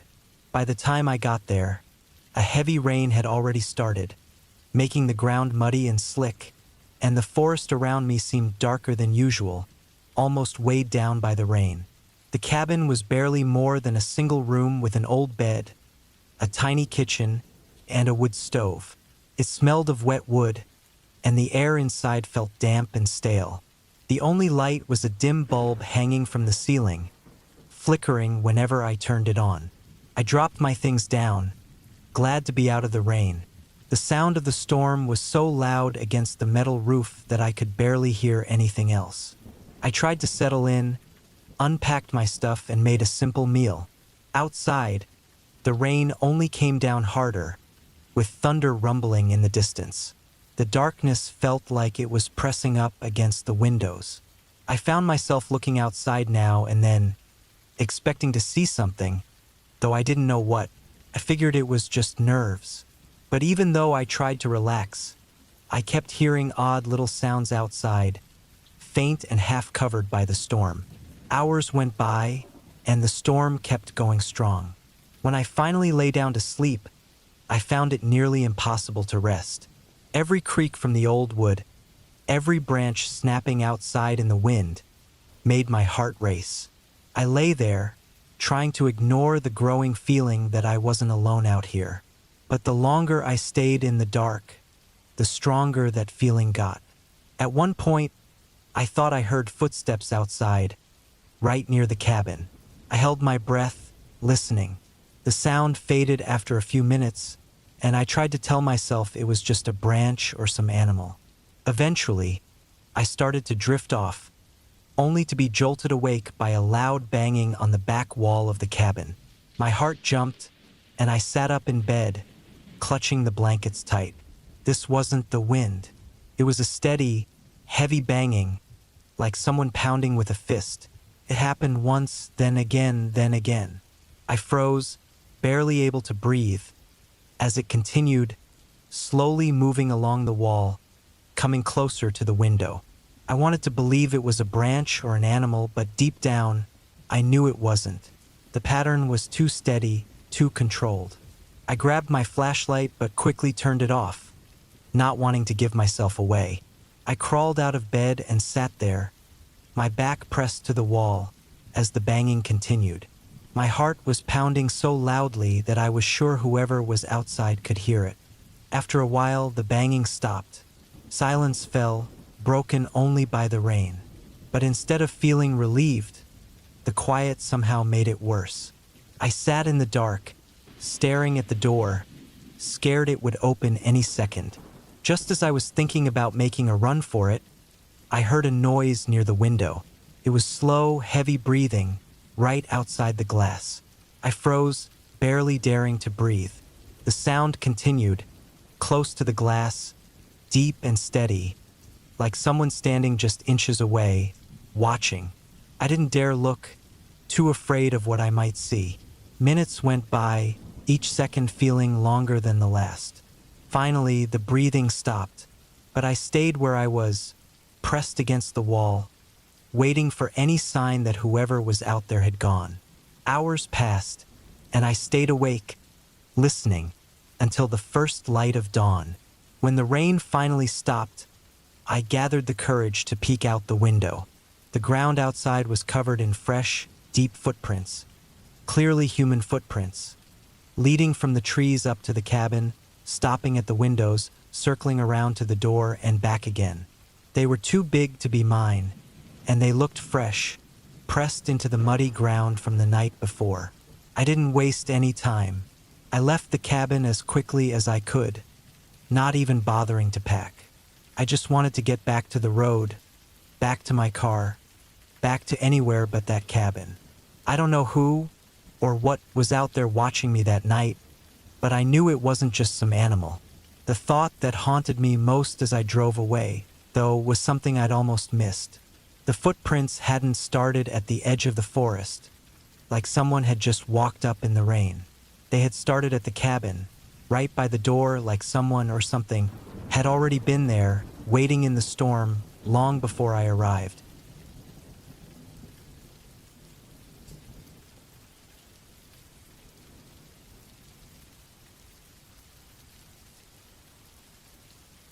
We'd been married for over 40 years, and my husband, a retired sergeant, had always loved being outdoors. Even at 71, he was still determined and strong, even though his body had started to slow down a bit. He was set on taking me out to this old cabin in the woods, one of his favorite spots from when he used to train nearby. He said it would be peaceful, good for us, maybe one last adventure together. The cabin was old and worn, creaking with every step we took inside. Dust covered the shelves and counters, and the small windows only let in a thin line of dim light. As night settled, the forest around us seemed to close in, and I felt a strange unease, like someone was watching us. But I brushed it off, telling myself it was just the quiet and the isolation. Our first night passed without any issues, though I didn't sleep well. My husband was up early the next morning, setting up a fire and walking down to the nearby stream to get water. I stayed behind, tidying up the cabin and organizing the things we'd brought. By late afternoon, he still hadn't come back. I figured he'd taken a long walk along one of his old trails, maybe getting lost in memories from his younger days. But as evening came and he still wasn't back, I started to feel a growing worry. He'd always been so reliable, so sure of himself. It wasn't like him to just disappear. I grabbed my flashlight and stepped outside, calling his name and listening to my own voice echo and fade into the trees. Only the rustle of leaves answered me. Hours passed. The night was pitch black, and I was alone, straining to catch any sign of him. I stayed close to the cabin, not wanting to get lost myself. Every few minutes, I thought I heard something. A branch breaking, footsteps crunching in the underbrush. But each time I shone my light around, I saw only shadows. I must have drifted off at some point, sitting on the porch, because when I opened my eyes, the sky was turning a soft gray with dawn. And that's when I saw him standing just at the edge of the clearing, near the trees. A rush of relief hit me, but it quickly faded. Something was wrong. He wasn't moving, just standing there with his back to me. His shoulders were slouched, and he looked smaller, somehow, fragile in a way I'd never seen him before. I walked toward him, feeling a cold dread growing in my chest. As I got closer, I saw his clothes were torn and dirty, like he'd been fighting his way through the brush all night. Scratches covered his face and arms. I called his name softly, but he didn't respond, didn't even turn around. I walked up slowly and touched his shoulder gently. He finally moved then, turning to look at me, and I saw a look in his eyes I'd never seen before. A blank, empty stare, like he wasn't really seeing me. His hands were scraped and raw, clutching a handful of dirt and small stones. I tried to lead him back to the cabin, but he resisted at first, his eyes locked on the woods, like something was calling him back. He eventually followed, but he walked slowly, turning his head back every few steps, that vacant look never leaving his face. We got back inside, and I helped him sit down, but he hardly seemed to notice where he was. I spent the rest of the day trying to care for him, but he refused to eat or drink, just kept staring out the window toward the trees. His breathing was shallow, his hands still gripping that mix of dirt and stones, his fingers white from holding on so tightly. As night fell again, the feeling of unease returned, stronger this time. I stayed close to him, but he didn't respond, didn't say a word, just kept staring out into the dark, a haunted look on his face, like he'd left something of himself out there. Just as dawn started breaking again, he looked at me, really looked at me like he was finally seeing me after hours. His lips parted, and he seemed like he was going to say something, but no words came out. He just closed his eyes and sank back, his breath slowing until it stopped completely. I stayed there with him until the sun fully rose, casting light over the trees. There was a weight in the air, a sense that something from those woods had reached out and taken him, left him empty. I don't know what he saw out there or what had drawn him away, but something had gripped him so tightly he couldn't break free. And as I finally stepped outside, I noticed something that made my skin crawl. Right at the edge of the clearing, where he had been standing, I saw dozens of small stones and bits of dirt scattered in a rough line, like he'd marked his way back. It was as if he had tried to leave a trail, but each piece was in a strange, almost claw-like shape, as if something else had laid it out for him. Even now, I can't shake the feeling that something was watching us out there, waiting. And I'll never forget how he looked in those last moments, like he'd finally found peace, but was still trapped, like a part of him had been pulled back into the woods, taken by whatever he'd seen in the dark.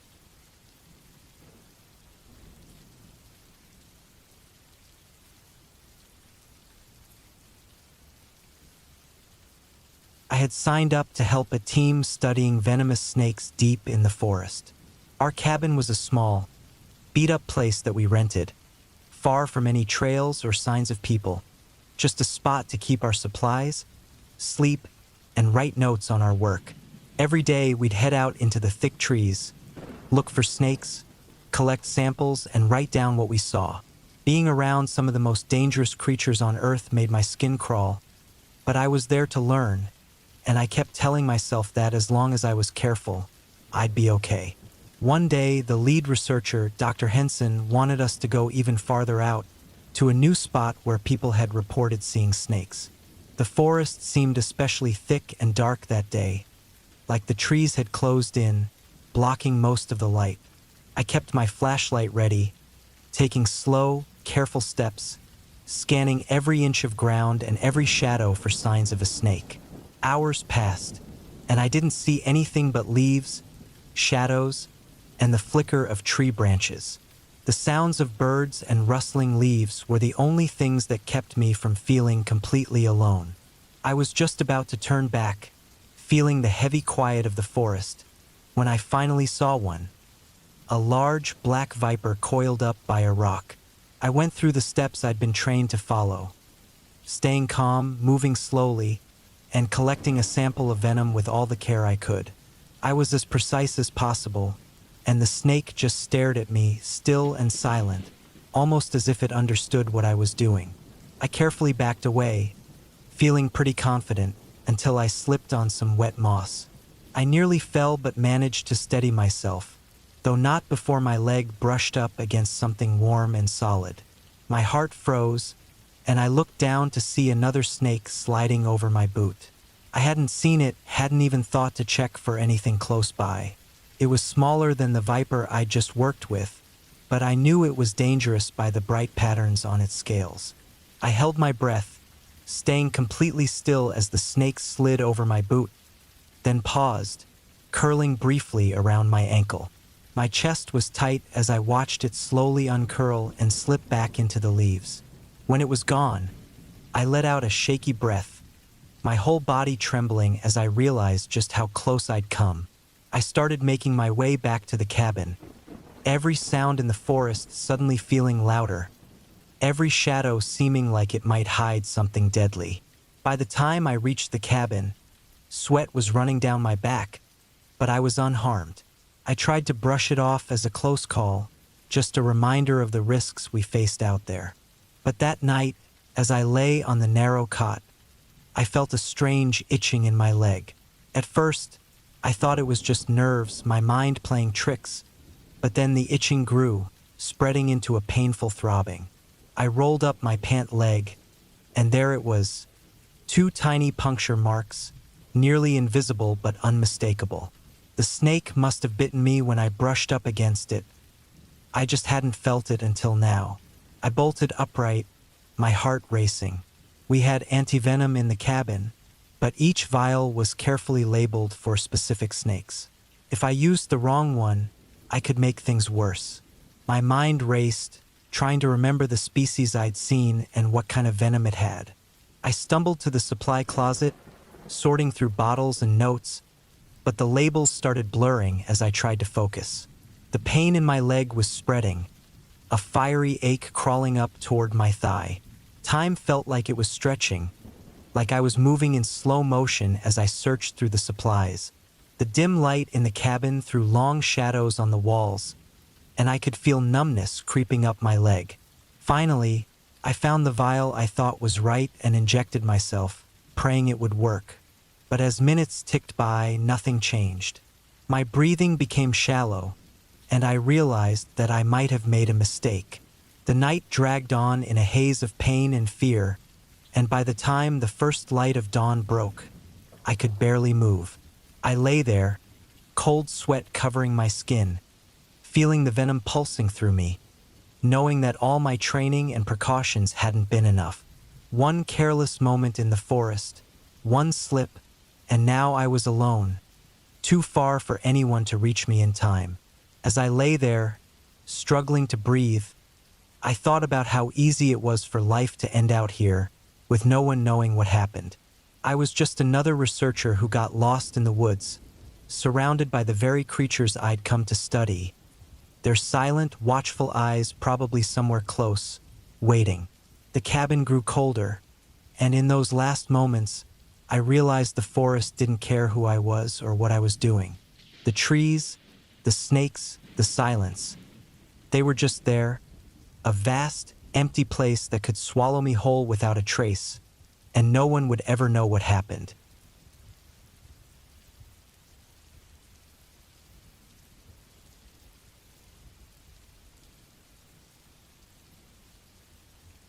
It was supposed to be a simple work retreat. Dan, my general manager, had arranged for us to go to a cabin far out in the woods. We were working on a big project, and he thought getting away for the weekend would help us clear our heads and focus. The cabin was a few hours from the city, deep in the forest, far from anyone. Dan said it was the perfect spot to work without anything around to distract us. The drive took longer than we expected. The road kept getting narrower, winding through trees that seemed to close in on us. It was late afternoon when we finally arrived. The cabin was smaller than I'd imagined, barely big enough for 2 people, but Dan didn't seem to mind. He joked about roughing it and started unpacking our stuff. As the evening went on, I started feeling strange about the place. Being so far from everything felt different than I'd expected. The quiet of the woods grew heavier as the day faded, and by nightfall it became unsettling. There were no distant cars, no other cabins around, just the sound of the wind moving through the trees and the old wood of the cabin creaking. Dan and I didn't talk much. We were both focused on work, but I could tell he was feeling it too, that slow, creeping feeling of unease.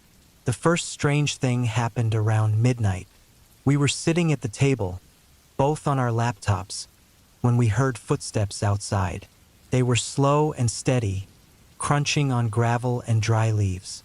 Dan froze, glancing at me, but neither of us moved. The footsteps stopped after a moment, fading into the silence. We tried to shake it off, telling ourselves it was probably just a deer or some animal passing by. But even after we went back to work, the tension in the air stayed. Later that night, as I lay in bed, I kept hearing noises. Sometimes it sounded like something brushing against the walls. Other times it was a sharp crack, like a branch snapping outside. Each noise yanked me out of a restless, uneasy sleep, my heart beating faster each time. I kept checking my phone, watching the minutes crawl by, hoping the night would end. Around 3 a.m., I heard Dan get up. I thought he was just restless too, but then I heard the front door open. Quietly, I got out of bed and went to the window to look. There was Dan, standing on the porch, staring into the woods. He didn't respond when I whispered to him. He didn't even turn around. He just stood there, looking out into the darkness like he was in some kind of trance. He stayed like that for what felt like an hour, though it must have only been a few minutes. I watched him, my skin prickling with a sense of dread. Then, without a word, he turned and walked back inside, shutting the door behind him softly. The next morning, I asked him about it, and he just shrugged, saying he didn't remember doing it. He guessed he was sleepwalking, but the way he said it seemed off, like he didn't believe it himself. That whole day, we barely spoke. Our usual easy conversations were replaced by long, awkward silences. As the evening came again, I suggested we head back early, cut the trip short. But Dan refused. He said it would look bad if we left so soon. So we stayed, though neither of us could shake the discomfort that seemed to hang in the air, growing stronger with each passing hour. The second night was worse. Every little sound felt louder, and the silence in between felt heavier, pressing in on me. Sometime in the early hours, I heard breathing soft and steady, just outside the wall by my bed. I lay there, frozen, hardly daring to breathe myself, straining to listen. It was unmistakable, like someone standing right outside, quietly listening. When dawn finally broke, I'd made up my mind to leave. I told Dan, and this time he didn't argue. I think he felt it too, that strange sense that something wasn't right here. We packed quickly, barely speaking, and drove off just as the sun was rising. The drive back was silent. I kept looking over my shoulder, half expecting to see someone or something watching us from the trees. The quiet feeling from the cabin stayed with us, heavy and tense, following us all the way back to the city. It's been weeks since that trip, but I can't shake what happened. I still hear those strange sounds when I lie awake at night, especially that soft, steady breathing outside my window. And sometimes, just as I'm drifting off, I picture Dan on that porch again, staring into the darkness with those empty eyes, like something out there had reached into him and taken a part of him he'd never get back. Dan quit his job last week. No warning, no goodbyes, just an email saying he was done. When I tried calling him, I got no answer. I went to his apartment and it was empty. No sign of where he'd gone, no sign that he was ever there. But when I close my eyes, I still see him standing in the dark, staring into something I can't see, and I wonder if he's still out there in those woods, listening to the sounds that only he can hear.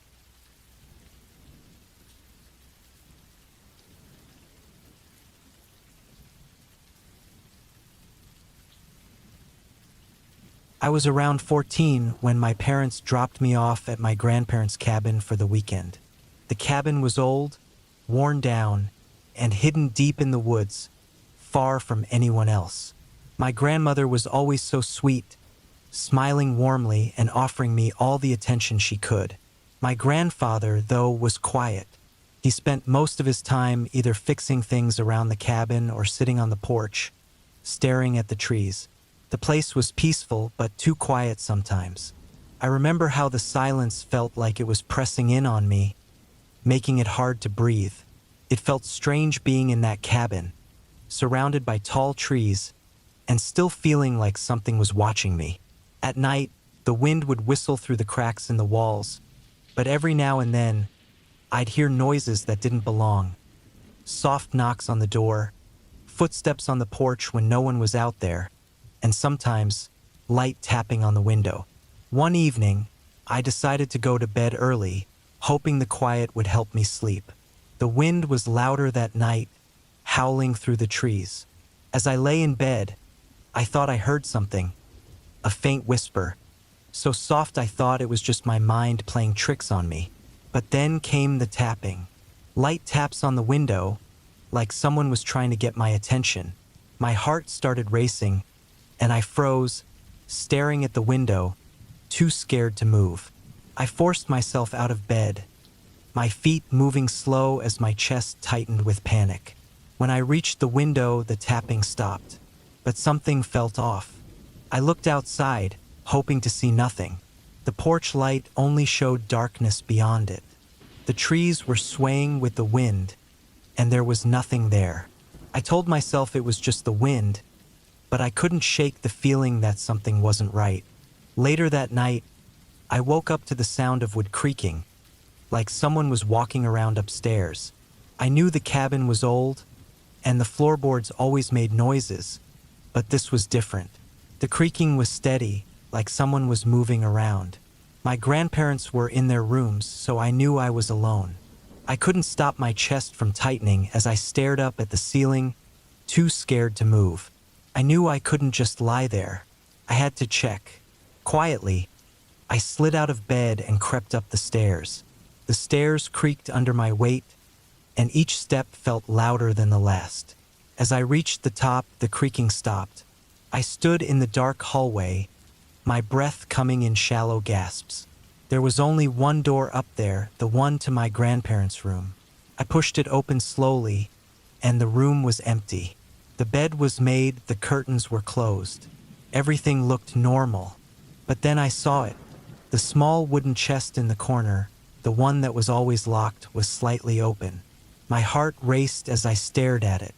I hadn't touched it. Neither had my grandparents. I walked over to the chest, kneeling down to see inside. There were a few old things, papers, old photos, and a couple of trinkets. But on top of the pile was something new, a small, worn notebook. Its cover was stained with age, like it had been handled too much. I opened it carefully, the pages crackling in my fingers. Inside were drawings, sketches of the cabin, the trees around it, and then a drawing of someone standing outside the window. I felt my stomach drop. These weren't old drawings. They were recent, the kind of recent that sent a cold shiver down my spine. I slammed the notebook shut, fear spreading through me like wildfire. The air in the room felt thick, like something had changed. Something I couldn't see, but I could feel it pressing against me. I turned to leave, but then I stopped. In the hallway just outside the room, I saw it, an outline of a figure standing in the dark. Tall, thin, and unmoving. Felt like it was watching me. I stood frozen, my heart racing in my chest. It didn't move. It didn't make a sound. It just stood there, too still to be real. I didn't know what to do. Panic surged through me and I ran. I bolted down the stairs, my feet pounding on the wooden floors. I didn't stop until I was in the kitchen, staring at the door, expecting it to burst open at any moment. I couldn't explain what had just happened. Who was upstairs? Who had been standing in the hallway? I didn't want to know. I just wanted to leave. When the sun came up, everything seemed normal again. The birds were chirping, the trees looked peaceful in the morning light, and my grandparents were up, acting like nothing had happened. I didn't tell them about the notebook or the figure I saw in the hallway. It all seemed too weird, too impossible to explain. But as I was about to leave, my grandmother pulled me aside. She looked at me with those deep, knowing eyes, her expression almost too calm. "I hope you weren't bothered by anything last night," she said, her voice low, almost too soft. "This place has a way of bringing up things from the past. Things you might not want to remember." I didn't ask her what she meant. I didn't want to know. I just nodded, feeling a cold dread settle in my stomach. It was like she knew something I didn't, something that made my skin crawl, something that made me realize that I wasn't the only one who'd felt the presence in the cabin. Something had been watching me, something that had been there long before I ever arrived. As I left the cabin and stepped into the sunlight, I thought I saw something move in the trees behind me, just a shadow, but I wasn't sure, and I didn't want to be.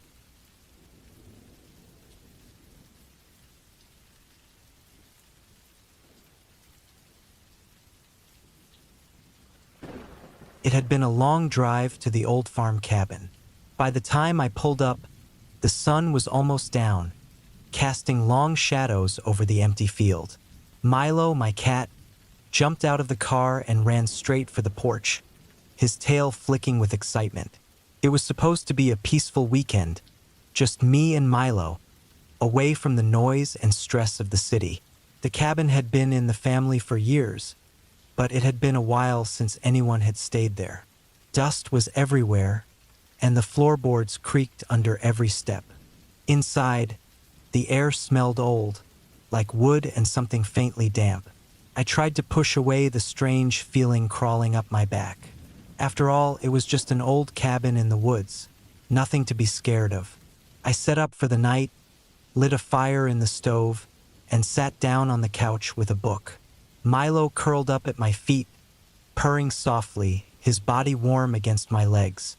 The hours passed quietly, the only sounds the crackling fire and the occasional rustling of leaves outside. But then I heard it, a knock.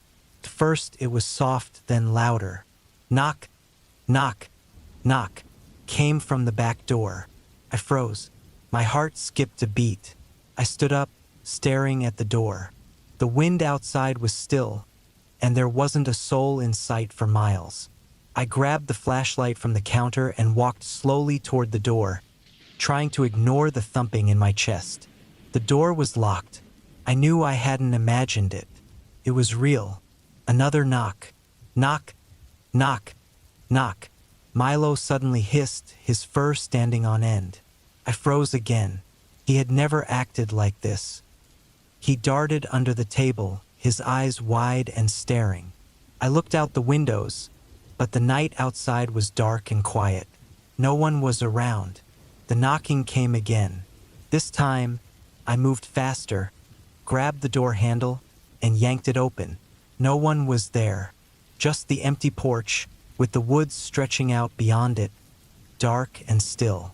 But something felt wrong. The air was heavy, colder now. I stepped outside, shining the flashlight around. There was nothing, no footprints in the dirt, no sign of anyone. Still, I couldn't shake the feeling that someone was watching me. I quickly shut the door and locked it again. Milo stayed hidden, his eyes darting around the room. That night, sleep didn't come easily. Every creak of the cabin, every groan of the wood, made it feel like something was lurking just out of sight. Around 3 a.m., I woke up to a noise outside again. This time, a soft scraping sound, like something dragging across the ground. I tried to ignore it, but it wouldn't stop. I forced myself to get up and look out the window. The porch was empty, but the scraping kept going. I wasn't imagining it. Something was out there. Slowly, I turned and moved toward the front door, looking through the small peephole. A shadow moved outside, slow and deliberate. I couldn't see who or what it was, but I could tell it wasn't the wind. Someone or something was there. I didn't waste any time. I grabbed Milo and shoved him into his carrier. He didn't protest, too scared to even move. I didn't know what was happening, but I knew I had to get out. I grabbed my bag and keys and rushed toward the front door. The moment I stepped outside, I saw it. There, just at the edge of the woods, was a figure. A person standing completely still, facing the cabin. My heart raced in my chest, but I didn't stop. I ran to the car, slammed the door shut, and sped off down the dirt road without a second thought, not daring to look back.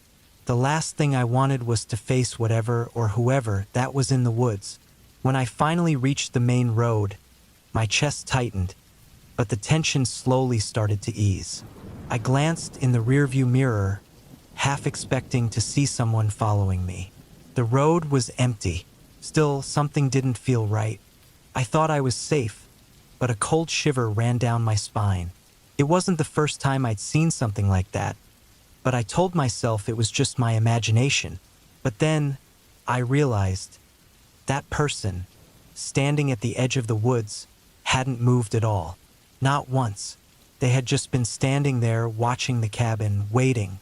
And the worst part? I wasn't sure how long they had been there. Had they been watching me the whole time? The strange feeling didn't go away, even after I reached home. I kept checking my locks, checking my windows, as if somehow that person could follow me. That night, the door knocked again. Just 3 soft knocks, like a warning, a reminder that they knew where I was. We got called in just as the sun was coming up. It was an odd kind of briefing, rushed and without the usual details. They only told us the basics. A minister had gone missing from his cabin deep in the woods, and we needed to search for him. They didn't say how he disappeared, and there was no talk of foul play, but when government people go missing, things get serious fast. We flew out by helicopter, landing a few miles from the cabin. The forest was dense, and the sunlight barely made it through the trees.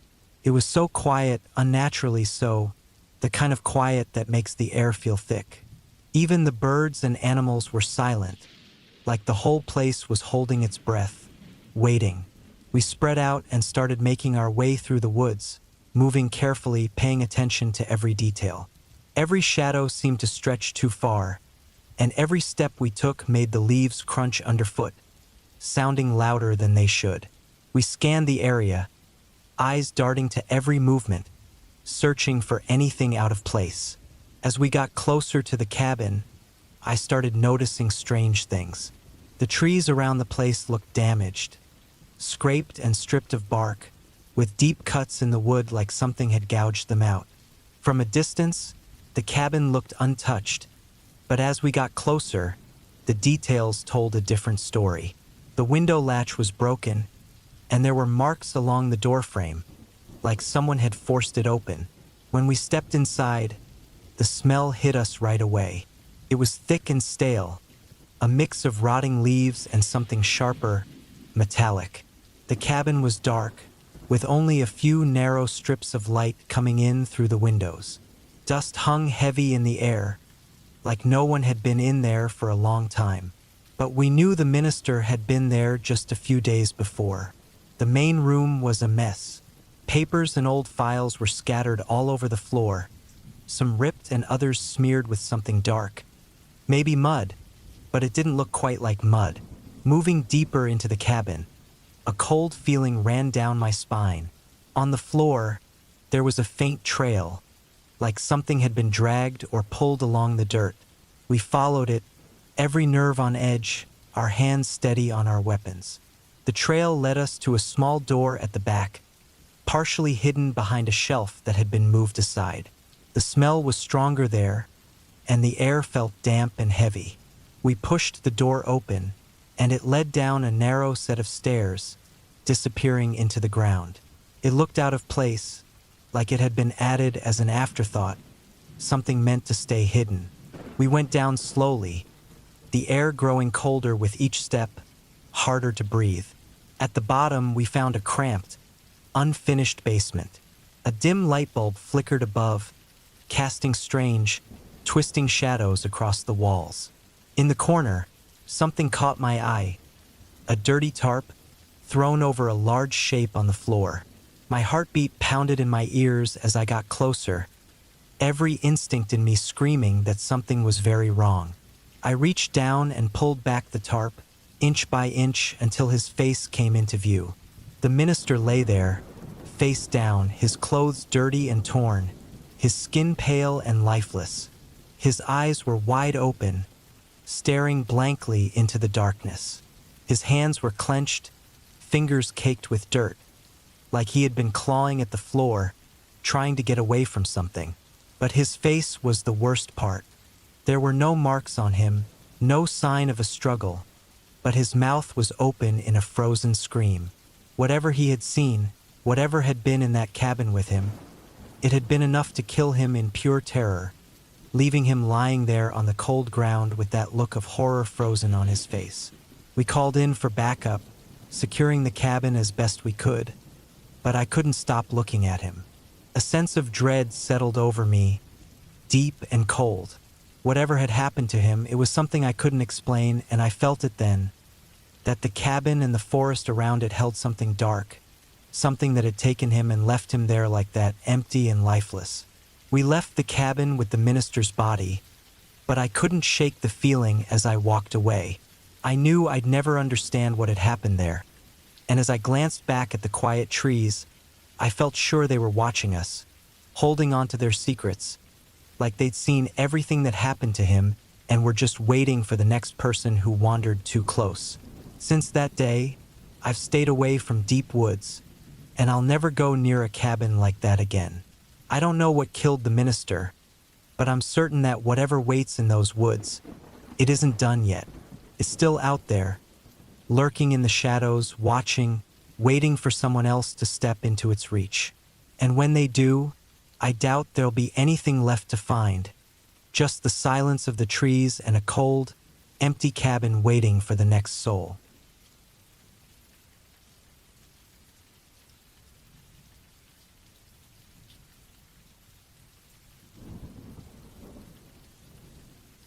When I was a teenager, my grandparents decided to live in an old cabin next to a graveyard. It wasn't the kind of place most people would choose, but they liked peace and quiet, and this place had plenty of it. There were no neighbors, no noise, just trees, a few crumbling gravestones, and their little wooden cabin, surrounded by rusted fences and overgrown weeds. I went to see them every summer. At first, the graveyard gave me a strange feeling, but eventually, I got used to it. The gravestones were so old that most of the names had worn away. Some stones were tilted, half sunk into the dirt, barely standing anymore. My grandparents didn't seem bothered by it. They treated the graveyard like their own backyard, even planting flowers around some of the graves. One summer, I stayed with them for a couple of weeks. They told me not to go out into the graveyard at night, but they didn't say why. It wasn't hard advice to follow. The place looked creepy enough in the daylight. At night, the shadows stretched long across the ground, and the silence felt heavy, pressing in on me. One evening, I was up late in the living room, reading. My grandparents had gone to bed, and I was the only one awake. Outside, the wind started to pick up, making the trees rustle against the windows. The cabin creaked as it settled, just little sounds here and there, but then I heard something that didn't fit in. It sounded like metal scraping against stone. A harsh, rough noise. It only lasted a few seconds, but my heart started pounding. I tried to shake it off, thinking it was the wind or maybe a tree branch, but something about it felt wrong. There was no metal gate or fence in the graveyard close enough to the cabin to make that sound. Curiosity got the best of me. I grabbed a flashlight, put on my shoes, and stepped outside. The air was cold, even though it was summer, and every shadow seemed to move with the wind. I aimed my flashlight over the gravestones, half expecting to see something out of place, but I saw nothing. Just as I was about to go back inside, I noticed a fresh set of footprints in the dirt, leading further into the graveyard. They were too big to be mine and didn't match the kind of shoes my grandparents wore. I felt uneasy, but I followed them, my flashlight shaking as I kept my eyes on the ground. The prints led me past rows of graves until they stopped near a half-buried stone with no name on it. What really struck me was that the footprints only led to that grave. They didn't go any further or come back. It was like whoever made them had just disappeared. I shined my flashlight around, searching the darkness, but I didn't see anything and heard nothing but the wind. I hurried back to the cabin, my heart still racing. I locked the doors and checked all the windows, trying to convince myself it was just some trick of the night. I hardly slept, and when morning came, I felt a bit silly. I thought about mentioning it to my grandparents, but I didn't want them to think I was scared of shadows. The next few nights were quiet. I didn't hear anything strange and finally started to feel like I could relax. But on my last night there, I woke up suddenly to that same metal scraping sound. This time, it was louder, like it was right outside my window. My stomach twisted. I lay still, too scared to get up, listening as the sound went on in short bursts, then stopped. Each time it paused, there was silence, deep and thick. I strained to hear any footsteps or movement, but there was nothing, just that scraping metal sound. After a while, it faded, leaving only the creaks of the cabin and the sound of my own heartbeat. In the morning, I felt jumpy and drained. When I went outside, I saw more fresh footprints leading to that same grave. But this time, the dirt around the stone looked disturbed, like someone had recently dug it up. I felt a cold wave of dread wash over me. It didn't make sense. No one had any reason to be there, and my grandparents were far too old to be wandering around at night. I didn't ask questions, didn't even say goodbye to my grandparents when I left. I just drove away, putting as much distance between me and that place as I could. Years later, I learned my grandparents had finally moved out. They never mentioned anything strange happening, and I didn't bring it up. But sometimes, I still think about that graveyard. I wonder what had really been going on near that unmarked grave and why there were only tracks going to it, never away. There's a part of me that can't shake the feeling that something was still out there, hidden beneath the dirt, waiting for anyone foolish enough to get too close. And deep down, I know that's why my grandparents moved. They were done waiting to find out.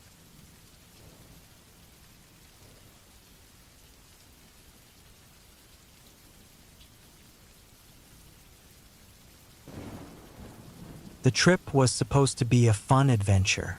A A few friends and I were just visiting South America and thought it'd be exciting to stay a few nights in a cabin deep in the Amazon. We had read about the forest and knew it was huge, wild, and alive in ways that most people would never know. The cabin was small and simple, just on the edge of the forest, far enough from any town that we had no cell service at all. The first night went smoothly. The jungle noises were loud, but nothing we couldn't handle. I fell asleep quickly, strangely comforted by the sounds of the night. Morning came and everything seemed normal, but by the second night something felt off. The sounds outside seemed sharper, like they were getting closer. Felt like something was moving in the dark, just beyond where we could see. When I looked out the window, I thought I saw shapes moving through the trees, but every time I tried to focus, they disappeared in an instant. I kept telling myself it was probably just animals like we'd heard the night before, but the air had this strange feeling to it that I couldn't shake. At one point, I heard the snap of branches and what sounded like slow footsteps outside the cabin. They were too steady, too careful to be any animal. I tried to ignore it, but deep down I couldn't pretend we were alone out here. I could feel eyes on us, and I could tell my friends felt it too. They looked anxious as they stared out into the dark, squinting to catch any sign of movement. The third day, we stayed close to the cabin, not wanting to wander too far. There was this tension, like the forest was holding its breath. And that night, it got worse. The footsteps outside didn't just stop at random spots. They seemed to circle the cabin. We turned on all the lights, hoping it would keep whatever was out there at a distance. But as the hours went by, the footsteps got louder, moving closer and closer. Whoever or whatever was out there was patient, almost like they were studying us, waiting for something. Eventually, we forced ourselves to try and sleep, hoping the noises would fade by morning. But just before dawn, I heard a faint scratching against the door. At first, it was light, almost like a brush, then it turned into a steady scraping. My heart raced as I realized this wasn't some wild animal. It was a person, someone toying with us, letting us know they were right there on the other side of that door. When the sun finally came up, we packed as quickly as we could, not even thinking about breakfast. My hands were shaking as I stuffed my bag, every nerve on edge. As we stepped outside to leave, I noticed something we hadn't seen before. The ground around the cabin was scuffed up, covered in boot prints, deep and clear, circling the cabin over and over. We didn't say a word to each other as we left, but the silence was thick with fear. Whatever had been out there watching us had come closer than any of us had realized. The forest held its secrets, and as we walked away, I felt a chill I couldn't shake. I couldn't stop thinking about those footsteps, how they seemed to follow us even now, pressing in closer as we walked. I'll never return to that forest, but I still wonder sometimes if someone or something is still out there watching, waiting for the next visitor to come too close to their world.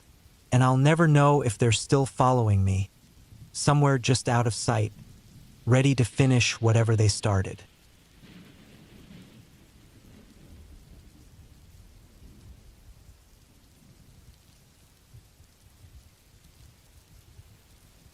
The rain began pouring just as I got to the cabin, way out in the woods, far from any roads. Dark clouds rolled in fast, and as the sky grew darker, the cabin felt even more cut off from everything.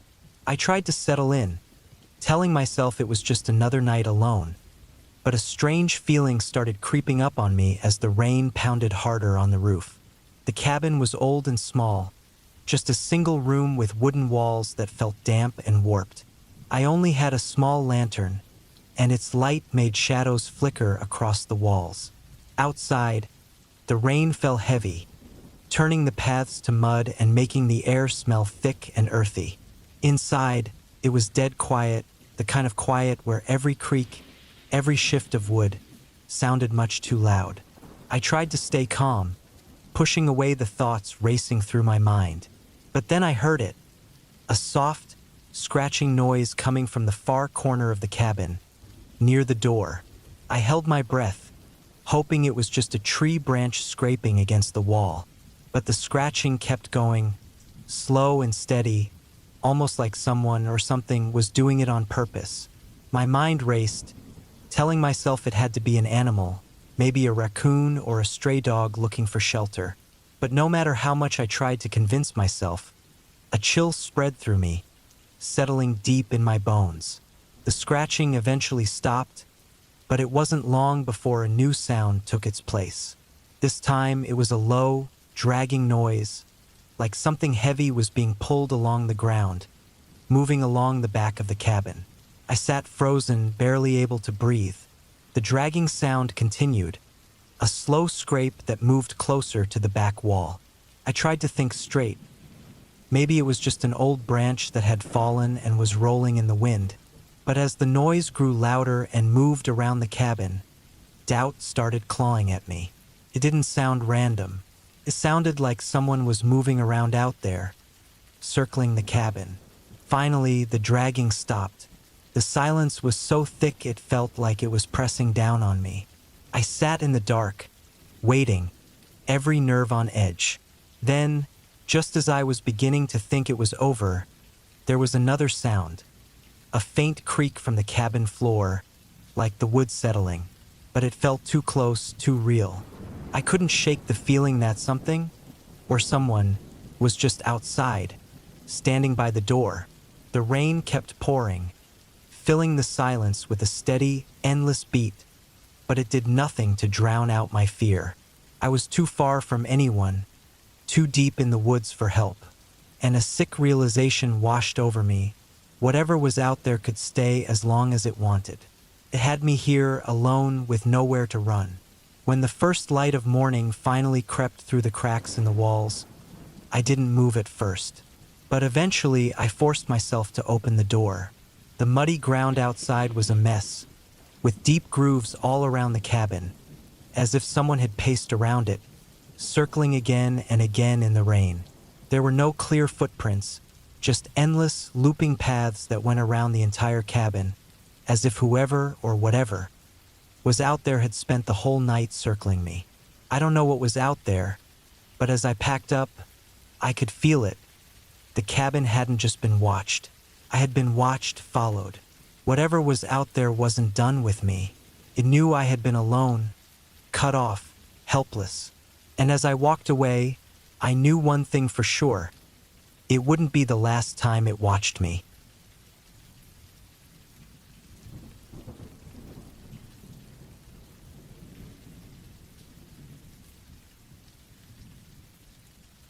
I rented this small cabin in the woods to get away from everything for a few days.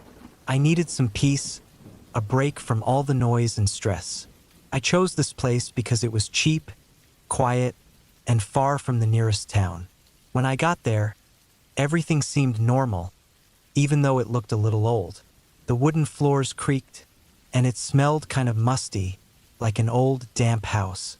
But I didn't mind. I just wanted to relax. The first night was calm. I sat by the fire, watching the flames, feeling the warmth, and I eventually fell asleep in the old, sagging bed in the corner of the cabin. On the second day, though, I noticed something strange. The door to the basement, which I hadn't really paid attention to before, was slightly open. I figured it would have been locked, as most rental places usually keep it that way. But there it was, cracked open just a bit. A heavy smell started drifting up from the dark basement. It was a sick, sour smell, like something rotten. I told myself it was probably just mold or maybe a dead animal, and I tried to ignore it. I didn't come here to explore dark basements. But as the day went on, the smell got worse. It filled the whole cabin, and it became impossible to ignore. By night, I couldn't take it anymore. I grabbed my flashlight, opened the basement door fully, and started walking down the shaky, wooden stairs. The deeper I went, the stronger the smell got, and it made my stomach twist. The basement was damp, with a dirt floor, and the only light was from my flashlight. Then I saw it. In the far corner, half covered by dirt, there was something lying there. At first, I thought it was just some old furniture or maybe some garbage someone had left behind. But as I got closer, my flashlight showed me something else. The shape of a human body. It was partially decayed with tight, dried-out skin over bones, clothes falling apart, and empty eye sockets. The body looked like it had been there for a long time, maybe years. The face was frozen in a horrible look, like they died in fear, mouth open as if they had screamed their last breath. I stumbled back, my heart racing. I was in the middle of nowhere, far from anyone. I had no cell service, no one to call for help. For a moment, I was just frozen, staring at the body, trying to make sense of what I was looking at. But then it hit me, I couldn't stay here. Whatever happened to that person, whatever nightmare had taken place here, I didn't want any part of it. I scrambled up the stairs, slammed the basement door shut, and packed my things as fast as I could. I didn't even grab everything. I just needed to get out of there. As I sped down the road away from that cabin, all I could see in my mind was that face, twisted in fear, that empty, silent scream. For weeks after, I couldn't get it out of my head. I tried to look up missing person cases or any news that might explain what I'd found. But there was nothing. No answers, no closure. It was like that person never existed. To this day, I don't know who they were or what happened to them. And the worst part? I know someone else will end up renting that cabin. Someone else will open that basement door. And they'll find what I did. Or maybe something even worse. The truth is, I never reported it. But every time I close my eyes, I see that face.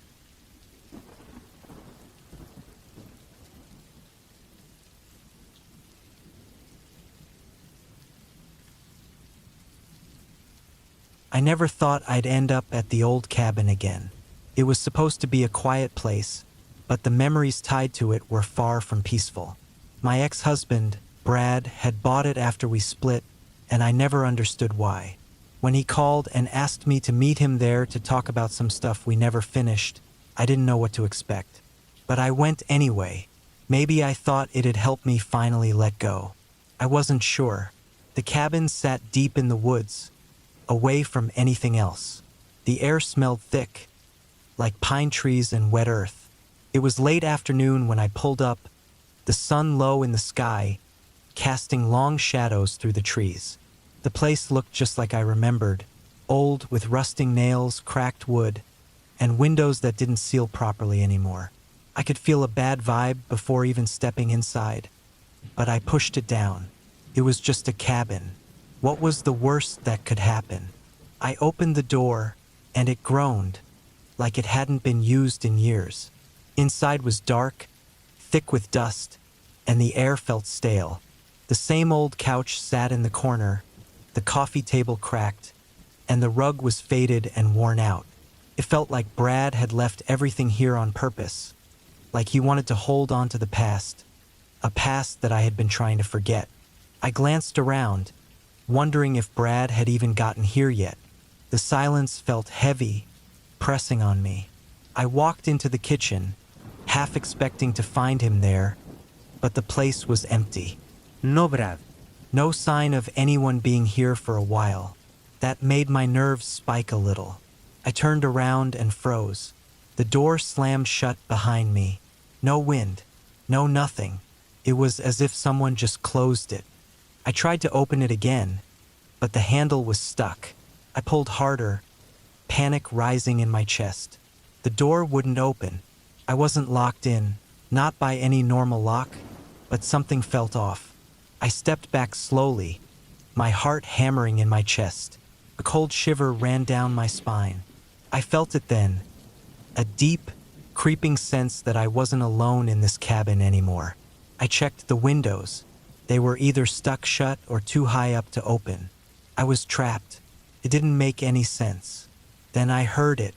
The floorboards above me creaked, not in the usual way, like they always did because of the house's age, but like someone was walking up there.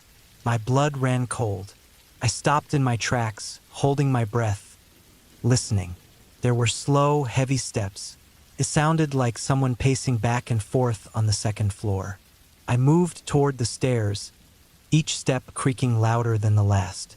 I didn't want to go up, but I couldn't stay downstairs either. Every step felt heavier than the one before, and the closer I got to the top, the more that feeling of something being wrong gripped me. My pulse raced, and I could almost hear my heartbeat in my ears. At the top, the hallway stretched out, dark and cold. Felt like the house was watching me.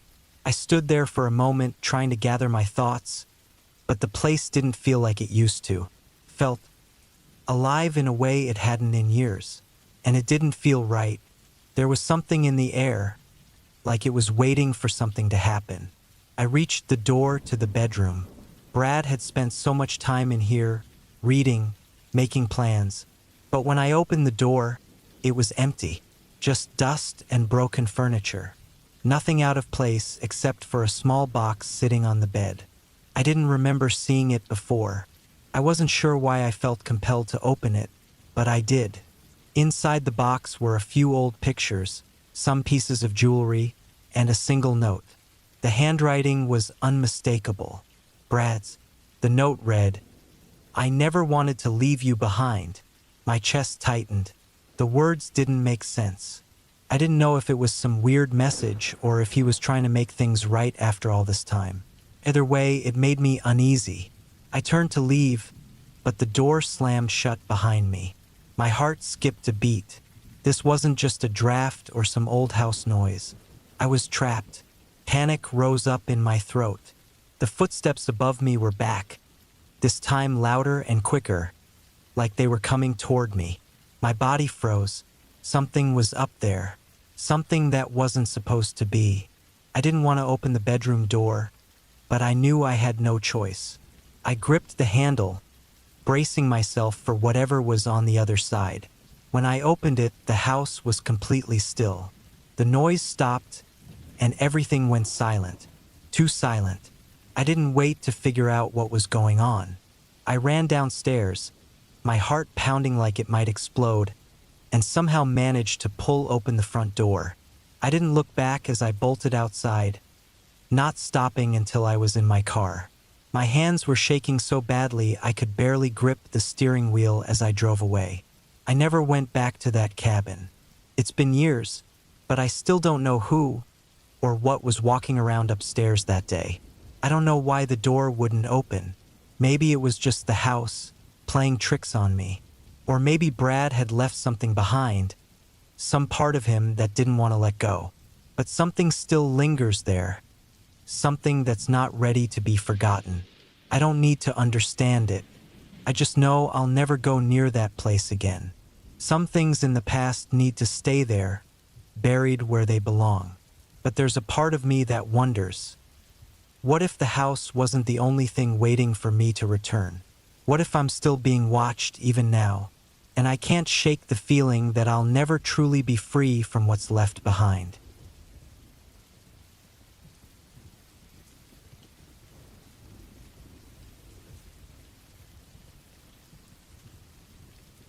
A few months ago, my company decided to send a few of us out to a cabin in the woods for a retreat. The idea was to work on team building, clear our heads, and come up with new ideas. I was chosen, along with my general manager, Tom, to spend 2 days out there. Neither of us was too excited about it, but we didn't have anything else to do, so we went along with it. The cabin was way out in the woods, far from any other people or buildings. It was old and run down, made of wood, with just enough room to walk around. As soon as we got there and unpacked, the wind picked up. It howled through the trees, and the air felt cold, even though it was still early fall. I could hear branches moving outside, but I didn't think much of it. That first night, everything seemed fine. We made a fire in the small stone fireplace, cracked open some beers, and just hung out. The cabin didn't have electricity, so we used lanterns to see. Outside was unnervingly quiet, though, like the woods were holding their breath. Tom and I didn't say anything about it, but every so often, I thought I heard something like a twig breaking far away. I told myself it was just an animal, maybe a deer or a raccoon. Later, I went out to use the outhouse behind the cabin. As I walked away from the light of the cabin, the darkness seemed to close in on me. The air got even colder, and when I was standing by the outhouse, I heard a rustling sound coming from the trees. I froze for a second, but then just shook it off. It was probably just some animal, right? When I got back to the cabin, Tom was standing by the window, staring out into the dark. He didn't look scared, but I could tell he was thinking about something, his brow furrowed. The next morning, we decided to take a short hike through the woods, just to get some fresh air and stretch our legs. We didn't want to go too far, just enough to see the valley below. But as we walked, something didn't feel right. Every few steps, I thought I saw something move in the corner of my eye, but when I looked, there was nothing. It made me feel uneasy, like we were being watched. When we returned to the cabin, I went to lie down for a bit while Tom started looking through a pile of old books by the fireplace. When I woke up, it was almost dark. Tom was standing by the front door, looking out at something. I joined him and looked out too. Across the clearing, there were signs of something strange. The ground was disturbed, like someone had been walking back and forth, and the footprints were large, deeper than any animal tracks I had seen. We decided to stay inside for the rest of the night. We locked the door and kept the fire burning brightly. As the night went on, the wind died down, and that's when I started hearing soft tapping against the window. At first, I thought it was just the wind, or maybe a branch brushing against the glass, but the tapping got louder and more rhythmic. It felt like someone was tapping their fingers on the window. My heart started pounding, and I looked at Tom. He was already standing, holding the flashlight. I walked over to the window, peering into the dark forest, but I couldn't see anything. The tapping continued. My hands were shaking now, and I felt like I should leave, but I didn't want to seem paranoid. I kept telling myself it was probably just the wind, or maybe some branches hitting the window. But then the tapping stopped. It went completely silent. In that silence, I noticed something even worse. There was a figure standing just outside, near the tree line, staring at us. It wasn't clear. It was just a shadow, like someone was watching from the dark. My breath caught in my throat, and I stepped back from the window. Tom was standing frozen, not moving, just staring. We both stayed there, not daring to make a sound, waiting for the figure to move, but it didn't. It was like it was just standing there, watching us, waiting. We didn't know what to do. I wanted to grab my stuff and run, but something kept me from moving. After what felt like forever, we finally decided to wait until morning. We didn't hear the tapping again, but we could still feel that eerie feeling of being watched. We kept the lights on and stayed away from the windows. The night passed without any more strange sounds, but neither of us slept well. The next morning, we packed our things and left as soon as possible. The drive back felt like a relief, but I couldn't shake the feeling that something had been out there with us, something that wasn't human. I've never been back to that cabin, and I don't plan to. Tom hasn't mentioned it once since we left, but I can tell he's not the same. That place in the woods, it felt wrong. Something was there, something that wasn't right. And now, every time I go out into the woods, I can't help but feel like something is watching me. I've heard stories about people disappearing in places like that, and now I can understand why. That feeling of being watched, it never really goes away. And every time I think about it, I get this feeling that whatever was out there, it's still out there waiting,